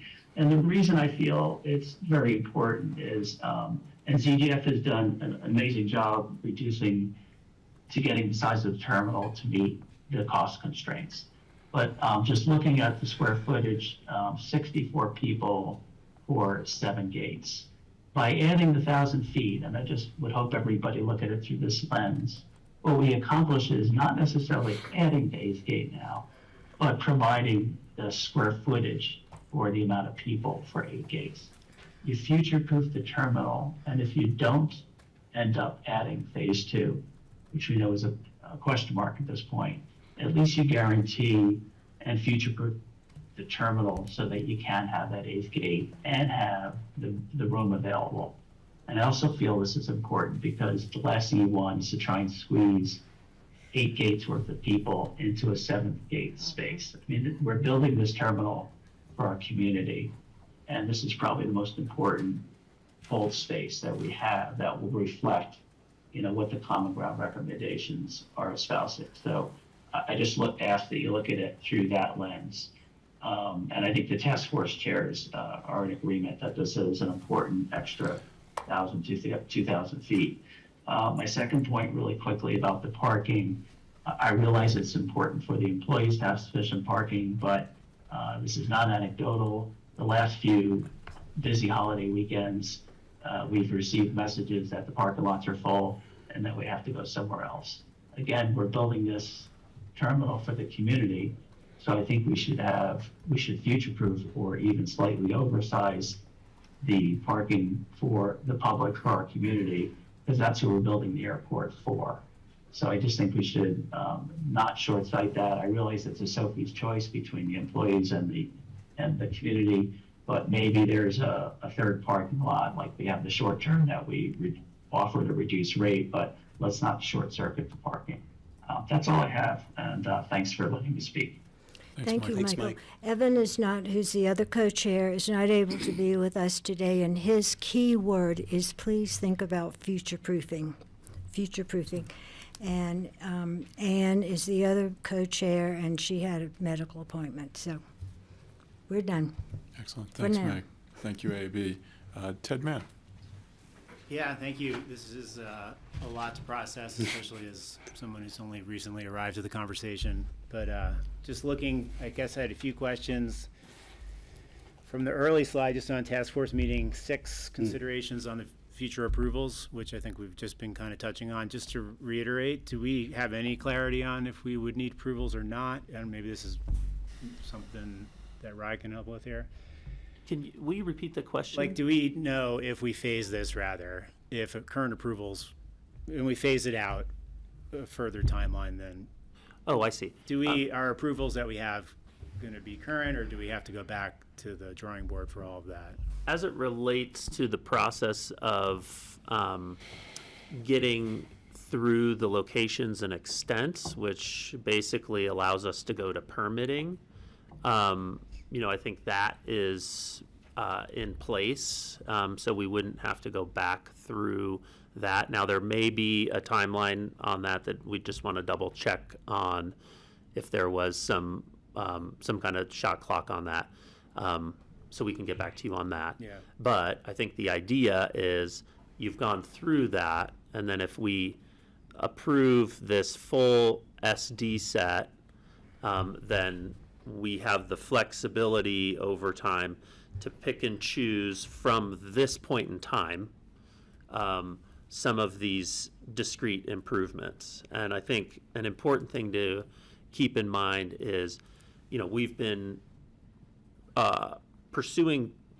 grants pretty bullishly, and infrastructure grants come and go with from the federal level and the state level, just depending on availability of funds or how the winds are blowing. And so we do have some interesting sort of discrete projects in here that include multimodal, for an example. So there could be a focus on multimodal improvements that allows us to kind of pick that one up and finish that component of it. There are TSA grants that come a few times a year, and so it's a possibility that we can look at those and sort of pick up that TSA portion of the project and finish that out, which could include, enclosing some of the space that might be left open at the first phase. So from what I'm aware of today, kind of this is a decent stopping point to consider phasing without having to take the design to its fullest, because codes do change. If it's a 5-year wait until some second phase, you could have code updates that you need to go back and redo a portion of the design anyway. For opening day, phasing opening day would still kind of be the same, just because we're scaling it back. It wouldn't really change the overall timeline for opening day. So has it been, or am I correct there? You are correct, yeah. Has it been considered, if we're future-proofing truly for staff, that there's no phasing needed for the staff side of things, the operations side of things? Because it seems like the phasing is only being hold rooms and jetways. So, like, are we not considering that, or should we be considering that? Yeah, some of the opportunities you'll see on the phase 2 plans show future program, and they are unassigned because we are not entirely sure what your need might be at that time and how Diane and her team may want to adjust where people live in the building. And so you can see on this diagram here, we're holding space for some things that may want to shift into different locations. So there is an opportunity with the phase 2 to rethink some of those spaces. And then you'll recall there's also that 3,000 square foot admin building that's in front of the sound wall. And that also has a lot of opportunities for phasing. If we're off on the needs for staffing, there's room there to take a look at that part of the site and make adjustments. I think Diane.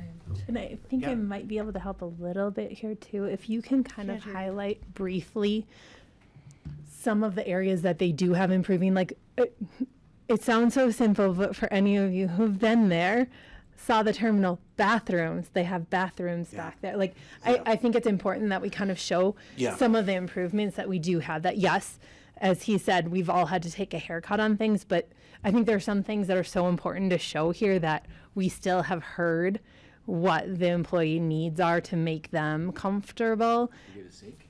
Yeah. I know, right?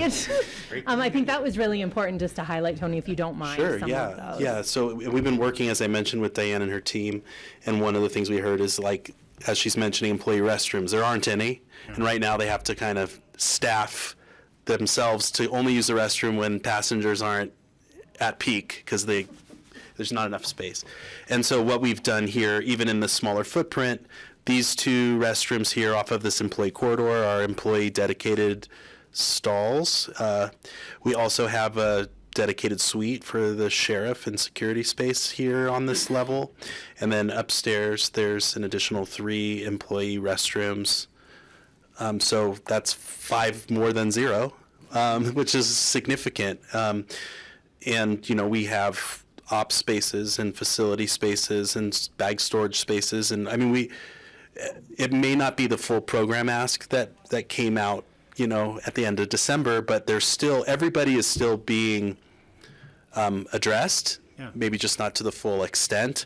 And for opening day, it may be a little less than the full could be, but there are places in which in phase 2 you can spread out. They have a sink for opening day, though? And they do. And if you look at the locker area, it's actually enclosed, where you all know who've been through the terminal, right? They're sharing it with TSA right now, and it's not fully built in like that to have some temperature control over it. So I just thought those were some of the important points, that it may not be, again, right on their wish list, but we did address some of the priority needs, i.e. sinks and private restrooms that they're not sharing with. Because it looks like opening day, like gates 1 through 4, are almost tighter than we currently are dealing with. Like, so people are we're gonna, if that's what we're presenting as opening day, I think the argument for phasing is clearly we're gonna need it. This is a way to gate and lay this out. It isn't the only way, and that's something we can look at in design development. This is the way we do it at Concourse B at PDX, and it works really well, but it isn't the only way. If as we work with the airlines, this particular organization for those 4 gates isn't ideal, there are other ways to do it. This is the most efficient with a corridor here that can be utilized by all 4 in the short direction. Houston does that too, right? Yeah. They have a smaller area that you can congregate at right before they call you, but Houston, very much like this setup, you can spread out through, you know, the other waiting areas as well, and just come closer to the gates 1, 2, 3, and 4 when they're ready for boarding. Like Houston will specifically tell you, you don't have to wait here until, you know, such time, and they do have boards. So I think there's ways to make that useful for passengers, that they can feel free to kind of spread out through the hold rooms. Yeah, I could see how that would work. I mean, I'm good. I guess just kind of processing. I appreciate the willingness to be able to work with the conditions that we have now for timeline and financing. It'll probably be clear if we get through to opening day that both the parking will need to be addressed for those in the community that think this square footage would be adequate. I think it might be clear, hey, the phase 2 would still be needed, even if some don't believe that right now. Sure. So that's all I had right now. Thank you. Commissioner Clapper. Yeah, thanks, guys. This was great. Your process for review, we should check with community development. Mike? To see process for community development, maybe it can be done administratively if we have some basics that we move through now. But yeah, it could expire, then we'd be starting all over again, and that's waste time, energy, and money. So that's something we might want to clarify too. I'm concerned about if we use the lower level for the passenger hold area, passenger hold area. What happens with TSA baggage processing space? Well, that was true in SD Phase 1 and Phase 2, and your site has this problem no matter what we do, which is your curb and your apron, as we've talked about many times before, have a 15-foot difference. Right. And so we always have an issue in this new siting to get bags from where passengers are dropped off up to an airplane. And so all of the schemes solve that in the same way, which is a takeaway belt here in ticketing is flat, and then it conveys up and over and then into those spaces above. And where does it go And through comes up TSA here. baggage check? Right. Tony, I think My are you concern asking is about inline TSA systems baggage too? check. When TSA, we have to screen the bags. Yeah, it's right here in this. It's not so much how we get the bags from point A from point B, but how do we get them through TSA? Because of the new technology requiring more space for equipment, which we saw in Jackson Hole. Yeah. And I think that's the difference between what we have now in the inline system. Yeah, but I if may we're be wrong, cutting Patty, out but is part that of what you're that asking? lower level for passenger, patient, and back at the hospital, passenger holding area, what are we doing? Is it going to impact the space we need for the best technology of baggage screening? So what we've tried to do here, Patty, if you'll see, so that room here, Cebus, this is where the TSA screen bags. We tried to put the things next to it that are what we call soft program. So not MEP, not bathrooms. There are offices, break rooms, things that we could move. Okay. So you'll see here we've got, the TSA offices and break room. We've got a facilities workshop. That might be a little harder, but still movable. And then we have these The locker area. locker areas, and then we have bag storage. On this side, there's servers and controllers, so this is more of a hard line, but the idea is that there is a potential in which if they needed more space, you could almost double and respond. TSA is very used to shoehorning in to spaces that aren't this well set up. And so we think we've given you a lot better a scenario for some future technology than most airports have, where everything around this room is adjustable for this exact reason. Well, and one of the reasons I'm bringing it up is because of the grant opportunities that we heard in Jackson. TSA is more than happy to reward grants, Totally. provide them for the updated, most efficient technology for baggage screening. Right. Saves them a lot of time, energy, and headaches, and saves us. So as long as we can incorporate that in the future, and we may be seeking those grants now for the technology, which I think we should be looking at to get it done right the first time around. Yeah, I mean, to be clear, we've done the best we can with the square footage we have to work with. If you were going to plan this for the biggest thing that you could imagine, this probably isn't quite adequate, but there's pressures everywhere. And so what we've tried to do is size it for what you need and put things around it that can be moved, and know that someday when new equipment is required, you can work with TSA and find a solution. And we've given you as much flexibility as we can. And then the thing that's right next to it is your makeup units, which there's also this is like a really big open space. Flex space in there. So Because I know TSA in Jackson Hole was actually giving them money, granting them money to expand their building Right. for their new equipment. I don't want to forget that, because that was a really good lesson learned Yeah. up in Jackson Hole. Yeah. Okay, that was one thing. The other is, I would hate to not consider some third floor outside, enjoy the view, take a breather space, because what we experienced at DIA with that outside balcony was amazing. When you're in the stress of trying to travel through a terminal, you're delayed or whatever, you got there early, you don't want to sit in the hold. That would be something I'd like us to not leave out in phase 2, and make sure that that area is engineered or designed for future expansion to go up. Because that is an amenity to the community, and the view plane, the fresh everything right there.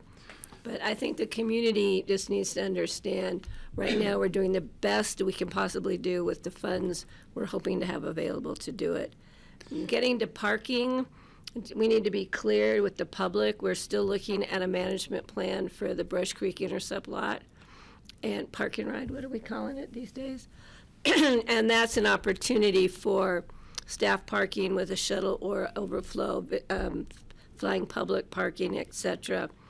So I think people need to remember that we're not gonna, if we need and we feel we should supply more parking, it might not be at the terminal, but we'll make it as convenient as possible, which is how far away, with some kind of shuttle service. Yeah, it's shorter drive than it is from some of the parking lots at DIA to get from parking to the terminal.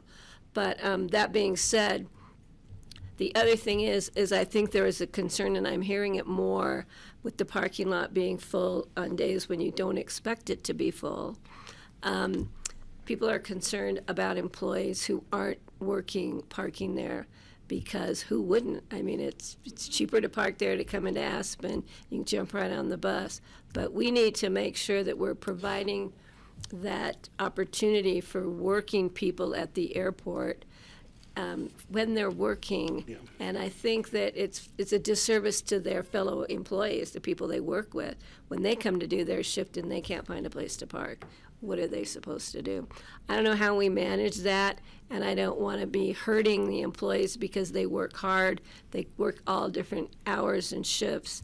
And we also hear they don't get paid enough. So I think we need to be careful in managing that, but I think that's something we can't forget.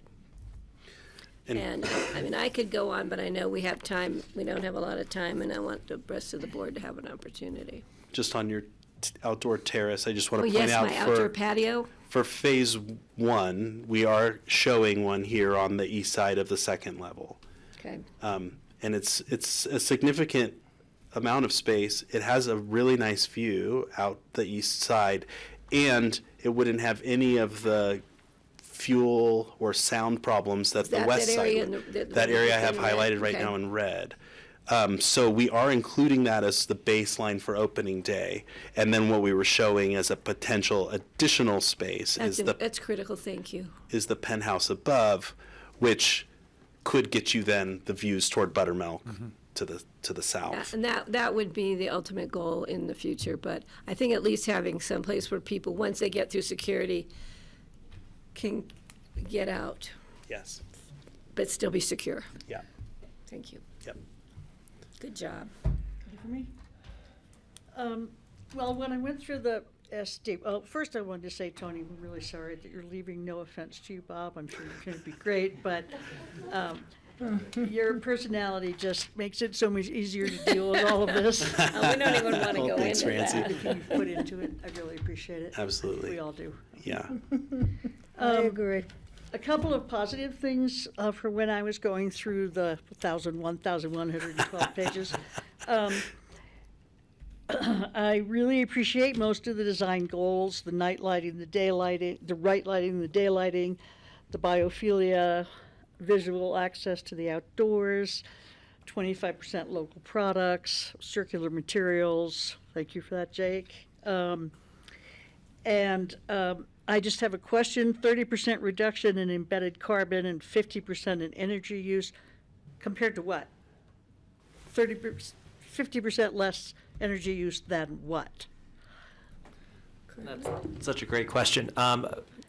In this case, it's according to your existing usage. Okay. So historic energy use, and then the 30% reduction in body carbon is a little bit trickier.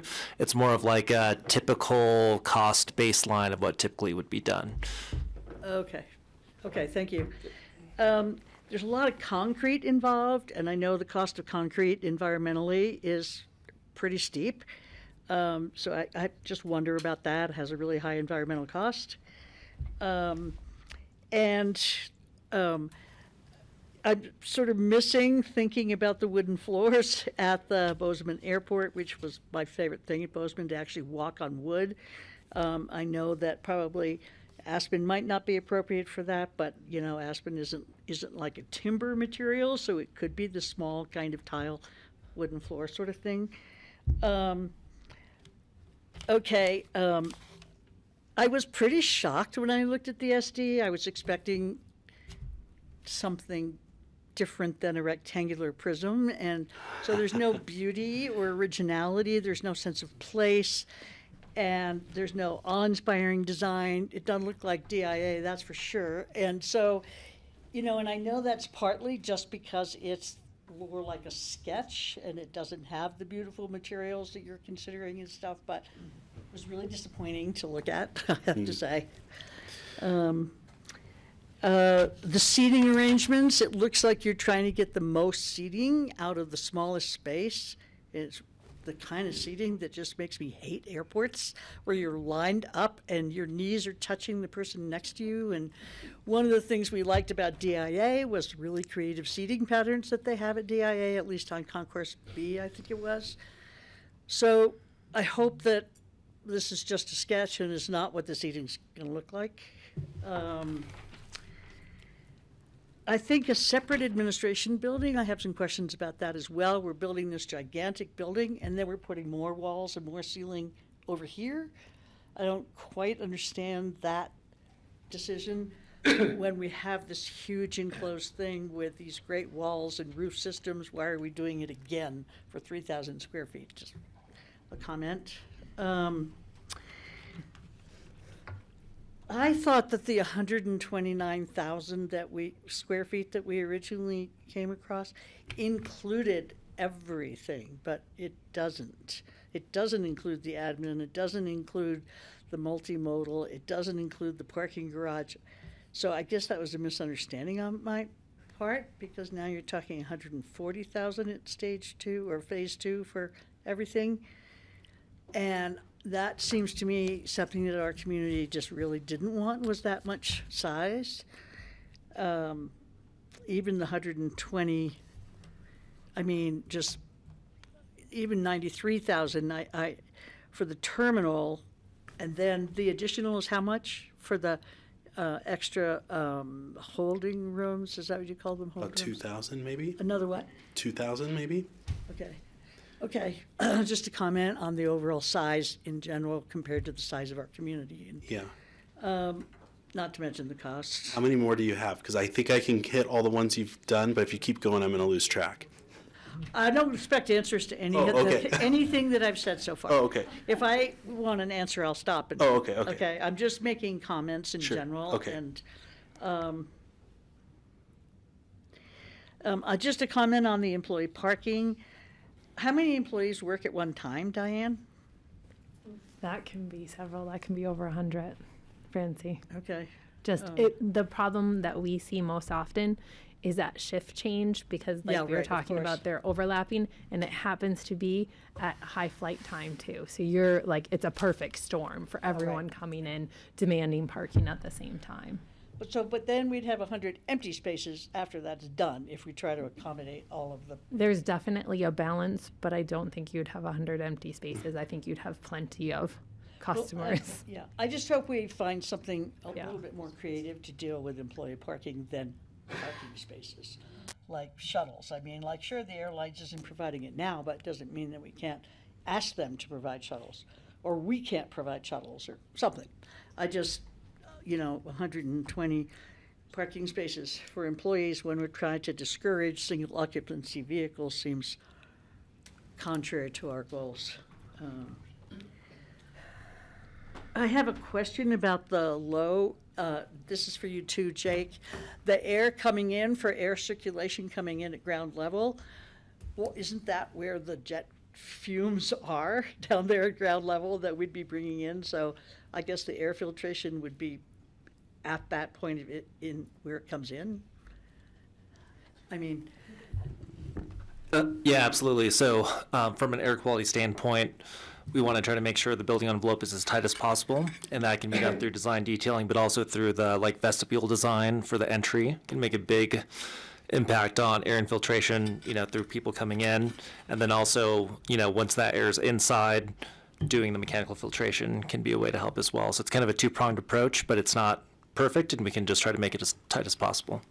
And there's a difference, I think, Francie, in maybe the way you were looking at that diagram, where you're pulling the air from is not what Jake was talking about. That's where you're distributing it to within the building. So we wouldn't put an intake, for example, on the airfield right in front of a Right. fueling station, Right. right? You put it in a discrete location that has as little access to the bad stuff as possible, and then you filter it. But what he was showing is how we distribute Okay. low and close to people. Oh, okay. Yeah. I see. Yep. Thank you. Let's see if I have anything else. The overhang depth. So I thought that when we were designing passive solar, that we used the angle of the sun at certain times, and we made the depth of the eave to block out the summer sun and allow all the winter sun to penetrate as far inside. It's like 23 degrees, something like that, you know.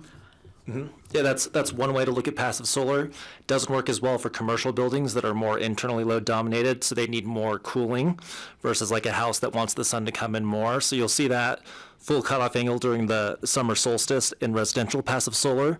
But the beauty of having the energy model for the commercial space is that we know exactly when that space is in cooling mode, and that's when you want to block out the sun. And unfortunately, that happens more than just the 1 hour of year where the sun's highest in the sky. So we want to figure out the time of the year, the sun angles where we're in cooling, and block those out. Mm-hmm. So it's just a commercial versus residential issue there. Well, because commercial will be using more energy to make up the difference. Just in cooling more often cooling, because of the okay. high internal loads and some of the equipment loads and stuff like that. So the first blush is to use sun angles, but what we really want is to understand when the building needs heat and when it doesn't, and that's more complicated than just the angle of the sun. Okay, great. Thank you. Yep.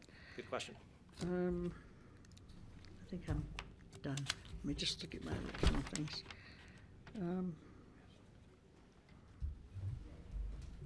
That'll do it. Thank you. Commissioner Poshman. Yeah, thank you. Thanks for this. This was, it was pretty thorough. And this is the point where our great dream of everything we want gets filtered down and pushed through the Venturi to of affordability and so that's kind of the hard thing we're facing. So trying to figure out if we're ready, and we understand all the compromises we've made as we've scaled this down. I agree with and appreciate the questions everyone's asked. I love the idea of having that third floor, some sort of observation deck or something up there. And the question I thought I heard you say, we've scaled back the utility rooms in order to save space. But if phase 2 comes along, are we going to need to boost the utility department, all the hardware, to accommodate phase 2? So I don't think you'd do that, but I thought I heard you say you had to scale everything back. Does that mean we're not going to be equipped for phase 2 utility-wise? Yeah, one of the benefits of the approach we took for the phased building is that we have the ability to then, as kind of its own independent building, size then the mechanical, electrical, and plumbing for that second phase. And so that's where some of the square footage lies below this building. Then it can be served for that space. So that's modular as well. Exactly. And then regarding the outdoor space, I'm trying to think, do we know enough about future weather, variability of weather? We've had this outdoor space for years. We've existed fine without jet bridges for years, but the climate's changing, the weather's changing. We see dramatic changes with wind, things like that. Wind and heat, and all that, drought, which could mean dust. Is the compromise of putting the baggage area outside again too great? And is that, I guess what would be the a la carte cost of enclosing that? I guess a la carte for all those things, right? Yeah. Could we add this back? Could we add that back? Not sure we can afford to, but it'd be nice to know where we are with that. And as we're looking at, Jake's interesting, cooling, heating and cooling scenario with eave angles and all that, you know, it seems to be changing. So I just want to make sure that as we try to future-proof this, as Jim said, we're not compromising too much. It's not an aesthetic reason we're cutting all this stuff back, Jim. You know, I think we're looking at the numbers and trying to figure out how to create what we need, but still have something beautiful, what we want. And so these compromises are kind of hard to swallow. Yeah.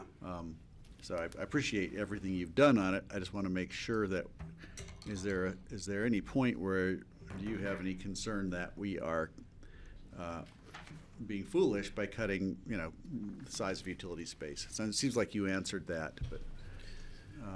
Yeah, I think the benefit of the alignment phase and the future phases is working then hand in glove with your CMAR, whomever is selected, because to your point of enclosing this makeup room, for example, they may be able to come with a solution that adds very little additional cost because of the type of space it is, right, or that encloses it in such a way that gives it some level of thermal comfort, but not all of it, and that you can then phase systems into this space later. And so I think those kind of creative solutions to make sure that we're giving the operations and the employees the best that we can for the dollars you have to spend. I think it's all about now prioritizing dollars and putting the investment in the right pieces of this building so that you're not undoing things that are really important later that will impact the way it runs when you're dependent on this building. The existing terminal is demoed. You need this building to be running, so the last thing you want to do is upset something that has to continue to run in phase 2. And so that's really where our priority was, is how can we make sure that the phase 2 construction didn't hurt the phase 1 building. Got it. Thank you for that. And I guess looking back at Charles, it's like, you know, sometimes scarcity, you know, is the father of invention and creativity. And, you know, we're scaling back, but I don't want just a long rectangular box like Francie. You know, we want to make sure that we're still trying to reach an aesthetic goal and desire that we've been, you know, dreaming about for so long. And so I guess we're going to see that going forward, but it'd be nice to have some assurance today that even though we're being modest here, we're not putting in a Quonset hut with, you know, half-mile-long trailer or something. Super Walmart. Yeah, it's totally. We want to go back to that. It's a fair comment from both of you, and if you'll recall, the first 4 slides were we took this inventory from the look and feel, and they are all applicable to everything you're about to see, which includes phase 1 and phase 2. And if you'll remember, all the way at the beginning of SD, I reminded this group that schematic design is really about locking this plan down. And so you're maybe missing some of the architecture that makes it feel beautiful still, and that's really where you'll start to see all that come through in design development. But it's really important that we get alignment on the sizes of things and their relationships to one another, and that's really what this represents. So I believe 100% that you have the right team to bring all of this to life, and you're not going to lose any of that beauty and that placemaking that's still very much on the table. It's just early still to see it, and because schematic design had a few bumps along the road, you know, some of that stuff that we might have been able to tease, we really had to stay focused on how to get this thing sized and deal with this apron issue. And like, there's just lots of other things going on. So I think you'll see in the next coming months a lot of things that make you very excited, and I don't think you'll be disappointed in the end, but I understand that just seeing more plans may feel a little bit like a letdown, but it is coming. The good stuff is coming. Great. You're good. You're doing a good job to make us feel better. Thanks, Tony. Either way. I just want to say, I want to say thank you to you guys. I know you've been really flexible and put a tremendous amount of work into this. So I know I'm sort of super critical, and I apologize for that. But one of the things that's happened to us, and I think it's happening to contractors everywhere, is the prices of things are continually shocking us. And so this seems to have been one of those cases where we were thinking, 300 million, and now we're talking 900 million, so it's like just a runaway train all the time when we're talking about these projects that we're doing. And I just can't help but wonder, how could we be so far off? Why is it so far off? And it's just disturbing. I mean, not 900 for the terminal, but for the whole thing. And so I'd love to have that kind of budget. it just seems like we could have seen it coming a little bit better so that you guys wouldn't do all this work, and now you have to go back and change all the work because we don't have enough money. It seems poor management on everybody's part to be in this position. This is not a criticism of ZGF. Yeah, I don't want to or comment on the engineers. dollars. That's up to other folks, but I will say that as far as the effort goes from schematic design into this alignment phase, one of the real needs for those 8 weeks is to grab all of the really good stuff that's in that schematic design set that you reviewed and show how it translates now into this opening day scenario. Almost a lot of it is totally usable. We're not starting over. Yeah. We've learned a lot. And now it's about re-coordinating with all of those consultants. We have 17 different consultants. They're all experts in their professions, and we need to catch them up on these new ideas on how to size this building down to something that is the right size for this project right now. And so it's not all for nothing, and all of the previous phases have got us here, right? And so you're at a really important phase in this process where, with clear direction through the alignment phase, it can be a far smoother sailing end of the project, as we head into construction. So Good to hear.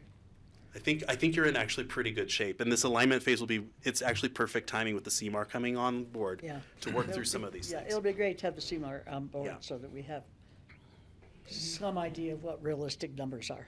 Yeah. Thank you. Can I just Ted. can I respond to that briefly, if that's okay? Please. Keep in mind too that I think that what we've talked about, especially from that programming phase, which we were really just starting from a sheet of paper, which was the common ground recommendations. We definitely went into that aspirational phase. And what are all the elements that you have to have in an airport? And what are the optimal sizes of those? And then ultimately, like, what's the right size for Aspen is what the common ground recommendations speak to. So I think we're, in these first two phases in particular, as Tony said, that sort of creative process has been playing out. And along the way, we've had some opportunity for check-ins on how much these things cost per square foot in our region. So I think that helps us to then kind of shape where we are. And interestingly, here we are talking about a 90,000 square foot building, give or take. That same conversation took place in the common ground recommendation conversations. Granted, it didn't get adopted as an upper limit, but I think for all the different hands that have been part of this process, kind of whittling it down and getting to this point, in the creative process, this kind of makes sense. And so I think, to your point on the money, like, we've got to have something that we don't continue to get surprised about. I think that's where we're going, and I think you can put your best foot forward with that CMAR and Tony and team, or Bob and team, moving forward, and Jacobson Daniels. Like, you've just got a lot of people that will have their eyes on that cost. It's not 90,000. Let's be clear about that.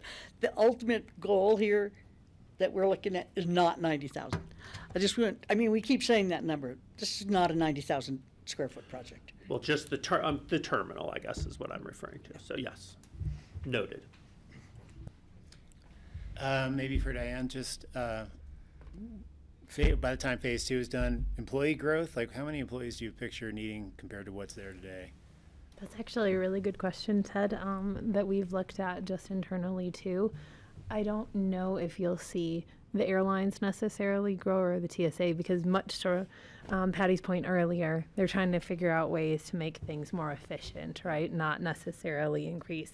The county will certainly have a minor increase just to take care of the facility. It's growing in square footage, maintenance, some equipment that we don't have right now if we follow through with escalators and elevators. Escalators are, they have the devil and the angel with them in terms of that, like maintenance costs and liability, et cetera. So you're definitely going to see some minor growth, I think, with county employees as well to take care of that. And the airlines, I think it will depend on, the aircraft that they're servicing too, because that varies greatly on the employees needed for that. And just one other, maybe for Tony. So if we can operate the opening day terminal holding rooms while doing phase 2 holding rooms, not disruptive, but the parking garage would be disruptive if we wanted to go from opening day model to phase 2. How long? I don't know how long it takes to build a parking garage. Like, how long would that be? A process where we would probably lose that whole area before we get it back. Parking structures go up pretty quick. Okay. So you'd phase that around your seasonality, and there you may do it over 2 seasons. So you may not try to do it fast, but you actually might do it slow so that you have a full parking count when you need it. During peak season. So I think, again, since it's a phase 2 problem, it's not one that I've spent a lot of time thinking about, but I think there are certainly ways to address those issues when it's time to do it. And again, you'll have the opportunity with the employee lot on the other side to maybe balance that. And the intercept lot is another place in which you can tap as a temporary solution for a reduction that may be felt. So I think there's lots of ways to deal with it. And luckily your site then will have some flexibility, and you won't impact generally the way the passengers are coming and going. And so again, with less parking, maybe it'll encourage more people to show up a different way. Yeah. Thank you. Mm-hmm. Thank you. I truly enjoyed all the environmental sensibilities all the time that went into and thinking about, how do we bring comfort and joy into this building. So I know, unfortunately, we're sitting here talking about square footage versus a couple of wars taking place simultaneously, driving prices. But we're back to peacetime again, so the prices will all come down overnight, and we'll be able to afford the full program in its entirety. But if that's not the case, the question really for the team is we're seeing basically a tripling in the program for bags, and we're seeing a doubling in the program for security. So whether we're 114,000 or 90,000, we're at basically 50,000 square feet for, let's call it back of house. And so it's a good argument for the board to go back to TSA and go back to our representatives and say, look, half the program's actually not client-facing. It's not comfort and delight. It's actually bags, and screening.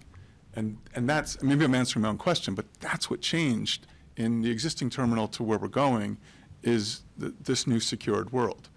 And so, it's sort of flipped to say it's a triple in bags, it's a double in security, but really it's half the program at the end of the day. That's not only a fair statement, but if you just look at the size of equipment, technology is advancing and getting smarter and faster, but it's also getting bigger all the time. I mean, when it comes to this kind of equipment, it does not get smaller. I mean, it's faster and better, but it gets, if you look at the size of that scanner that's checking your checked bag, it's like 4x bigger than the one that you had, 10 years ago. Because it's doing a lot more, it's 3D imaging it, and it's moving faster, but it's not getting smaller. And I think that's one of the reasons you're seeing the demands on the square footage. And why we had such a battle on how do we make this thing the right size for all the things it needs to do, because we're putting big things back into it. It's nothing's getting smaller. And so it's a real challenge for every airport, I think. Well, and the oversized screening that we need for the equipment that comes through our airport, correct? Like we have skis in the winter, we have bikes in the summer, golf clubs, et cetera, that need those bigger screening equipment as well. We saw that in Bozeman. I mean, the incredible amount expenditure. I mean, there was a football field for baggage screening. That's right. And almost 2 stories. And it wasn't enough. Yeah. They're building a whole nother concourse and baggage area below it to accommodate growth. I mean, they're interested in growth. They're trying to make it possible. Here, we're just trying to size you correctly for the kind of traffic you're currently dealing with. So it's a different problem, but you still want to size it appropriately for the kind of technology that you know exists now. Yeah. In our remaining couple minutes, Bob, do you want to introduce yourself? Oh, sure. It's on. You just have to move. No, we'll just, come on in here. Thanks, I won't take too much time. So I'm Bob Snyder. I've been with CGF for 30 years now and worked very closely with Jean, our senior partner, design partner, and Sharon. And so feel like an integrated part of the ZGF family going forward. And I've worked with many of the members on our team going forward. Which I think, for me, I'm happy to introduce myself, but it's less about me than it is about the team that I have the pleasure of joining. So, We've had the joy of working with your team over the past year, so thank you to everyone. Good. And Tony, sorry to unseat you at the last couple of minutes. Yeah. Well played. And Charles or Rich, closing comments as well. Again, just embracing the full design team. Thank you guys for being here. You're welcome. Any closing comments? Anything, reflections on what we just went through the last couple hours? It's been a long journey. Come on up. Yeah. Hugely brief. It's been a long journey to get here. I'm glad where we are. I'm glad to be where we're at, but it's exciting to be moving forward from here because I think a lot of the unknowns are now understood. Yeah. And we can now start to wrap it up in a gift box that for the community that would make everybody pleased. But we still have a long way to go. Yeah. But it's been a joy working with all of the team, not just you all, but the board, the task force, and the AAB. It's been a really good community effort. We're maybe a third of the way there, but we're working on it. Well, thank you. Thank you to the entire design team for keeping everything on time. So it's been, and to the team, internal staff. Thank you. We miss seeing Greg Kingsley, though. Where is he? Where's structure? We want to see that free plan. Get ready. DD is coming. I think that was a good intro. Yeah. Or outro. He will be back. Yeah. Closing remarks, Meg, and then I'll go to Patty. I'm hesitant to say this, but I'll go to bed tonight thinking about we need more money. Not just time, but the project. So yeah. I know they've done an excellent job in paring down, and if we have to go to phase 2, et cetera, we'll do it, and we'll all do it well together. But we need to be contemplative about the money, the funds. Patty? My last thing, and I should have added it, is I think we should look at enclosing the baggage holding area for, just because employees, it's not a pleasant environment, and it's, I think that's important, and I don't think that would raise the ante a lot. As far as the hold area, we would love to build the church for Easter Sunday, but, I think we're trying to do the best we can to accommodate 3 times as many people. Hopefully we don't have delays in weather holds that cause that room to be full very often. So thank you. Bruce, Andrew, or Jim, closing comments? No, if I had to say anything, I'd have to say I'm super impressed with you guys. The effort that you guys have put in regarding the environmental, the design, the thought, the parking.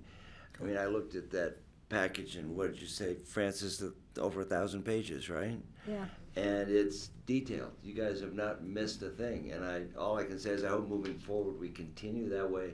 And I'm excited to see the architectural stuff that makes us happy, and I know it's coming. But no, thanks. You guys have been great. Yeah, everyone, and especially the commissioners. Some of your comments I thought were really important, and of course the great job. But I think all that input, putting it together, is going to make it an even better project. That's how the mics work. Thank you for demonstrating that, Bruce. He's used to talking on a plane. About so- 2 inches away. Well, That's it. maybe the pilot gets the last word. Thank you for your time. Thanks, guys. And Ryan, we're good. Anything else today? Anytime you want to dance, just give me a call. Yeah, absolutely. Excellent. Grassroots, we're going to take 5. Thank you. All right. Thanks so much. Oh, man. Have 5.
So welcome back. It is,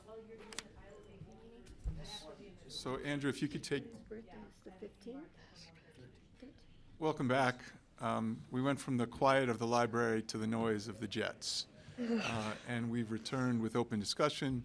First up, we've got Levi Borst on a couple of legislative items. We have a few items, and we are going to give Bonnie the room by 4:50. So Levi's here. I wanted to flag for all of you, CCI legislative priorities are due on July 17th. Levi is set to come to the board on July 14th, but to talk through those, but I figured it'd be good to have him here today just to have an initial brainstorm of items that the board is looking at, and then we can work with staff and come back on the 14th to finalize any priorities. Go ahead. Sounds great. Thanks, Kara. The few items that we've discussed so far is to continue to advocate for our real estate transfer tax or fee. That's something we have brought for how many decades now? But let's see, 24 years at least. Since 1992. When it passed. So I guess some considerations would be what direction we might want to go in terms of, do we want to pursue legislative authority for a fee, or do we want to try for some kind of a referred measure to send something to the ballot to amend Tabor so we could ask for a tax? So kind of two choices with the real estate transfer. Yeah, I think that depending upon who's the new governor, there's already been discussion about reforming Tabor as a whole.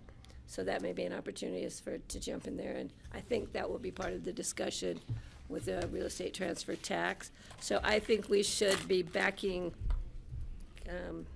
having a second strategic plan there, and looking at the possibility of a fee. I think Tabor's coming to the forefront with the next gubernatorial administration. So, and then the question back to Levi is really, is CCI the right forum? Given sort of the lukewarm reception under the current administration, are we doing the same, is it, are we continuing to propagate through the same channel, I guess, is the question. Or is there another legislative body or, advocacy group that we should focus on in 26, 27? I think we cast a wide net by going to CCI, and we also cast a wider net going through CCAT for the same priority. I agree. So I think in years past we've addressed this with both, and we haven't gotten a very warm reception with CCI, which tends to lean a little more right, and CCAT, which sometimes leans a little more left. A little so I more think right. So is there an opportunity, again, just looking to this board, saying we go in legislative priority on the 14th with CCI, but then we follow up for the summer retreat at CCAT, so we do both? And then, we're just, dating two people at once right now? Sorry, not me personally, I meant.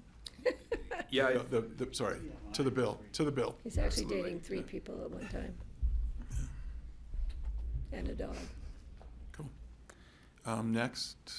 So yes, the board would look to go Yeah. forward again with the real estate transfer fee through both CCI and CCAT, irrespective of who the next governor is. And keep an eye on what the next governor might be doing. You know how Carbondale said they were going to go ahead and do it anyway, no matter if they weren't supposed to? Did they? No. They didn't? I think the concern was that whoever did it would get promptly sued. Yeah. And so we're looking to have a coalition of people that were Do it all at once? sued at the same well, that time. were ready to at least pitch into the legal fund for that lawsuit, hoping Uh-huh. that it would set precedent. But I think even if Carbondale or Denver were to do that, I don't know that that helps us as a county get Yeah. that authority. So we still need a legislative solution. So I think. And I would just flag maybe to Patty's point on the larger Tabor piece, since we'll be back on July 14th after the primary, maybe we can brainstorm a little bit about what a rep fee and or a Tabor piece will look like, because we'll have a better idea post-primary election. Well, I think having a different governor will help. So. Right off the bat. Graduate income tax or Prop 175? What do you have next?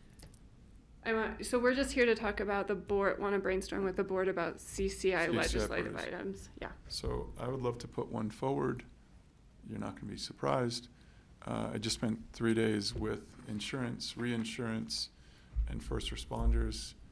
I would love to bring forward a proposition that would focus on bringing advanced technology to counties throughout the state and potentially prioritize the access to technology based on the loss in insurance.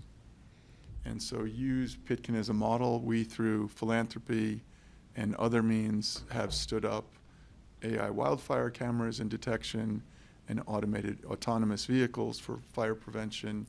And the question is, why can't we do this elsewhere in the state? So Automated autonomous vehicles for fire protection? What? What did you say? What is that? So drones.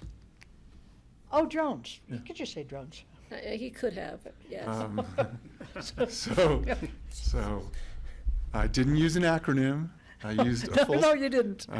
And you used the right terminology. I just. So, I have a question. I'm going to get us back on track since so the I question have to is, leave. yeah. So the question is, I would like to see Pitkin County through CCI advance a wildfire technology bill.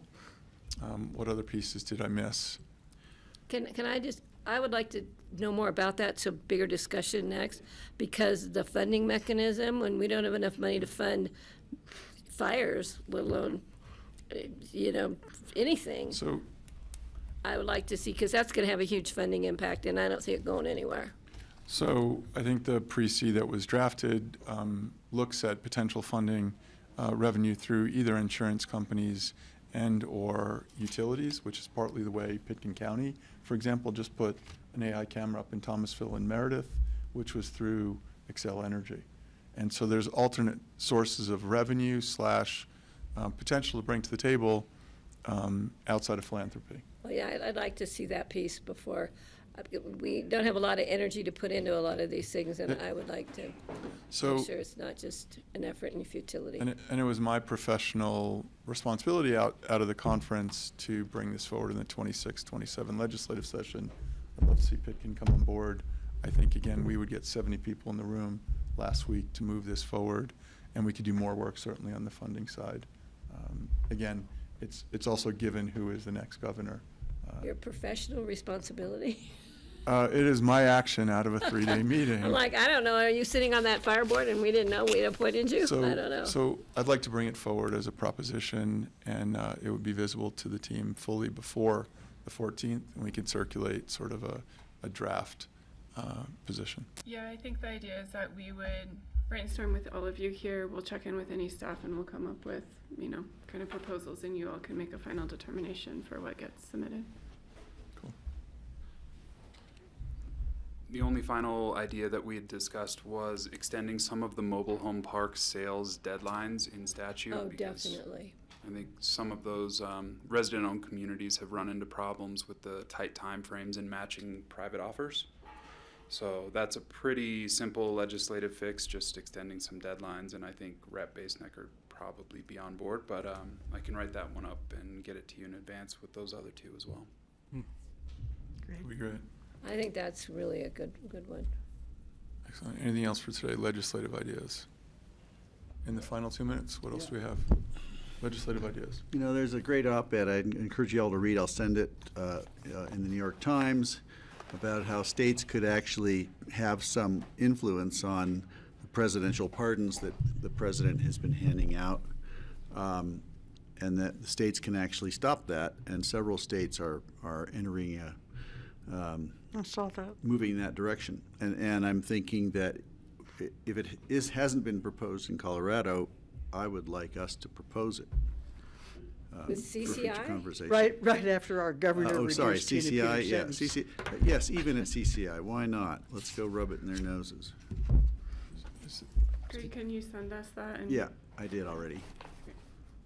And another option, I think, is that in some other states, the Attorney General has picked up where presidential pardons have left off to pursue state charges in lieu of federal charges. So there's an opportunity to advocate with an Attorney General if the board wanted to do that. And I've got a draft letter that encourages our Attorney General to do that if you're interested. And that you're looking for the board signature? Just based on Greg's op-ed, I thought I would throw this out as an idea. Not looking for a signature Can yet, you have just Amy for circulate that to the board? Yep. Please. That was the two?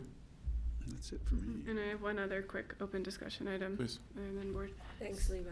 So quick, Ted, you're new, but so every year the holiday party. We're gonna talk holiday party in June real quick. So we have traditionally done an Up Valley and Down Valley. The past 2 years we've been at Taka as kind of that central meeting point.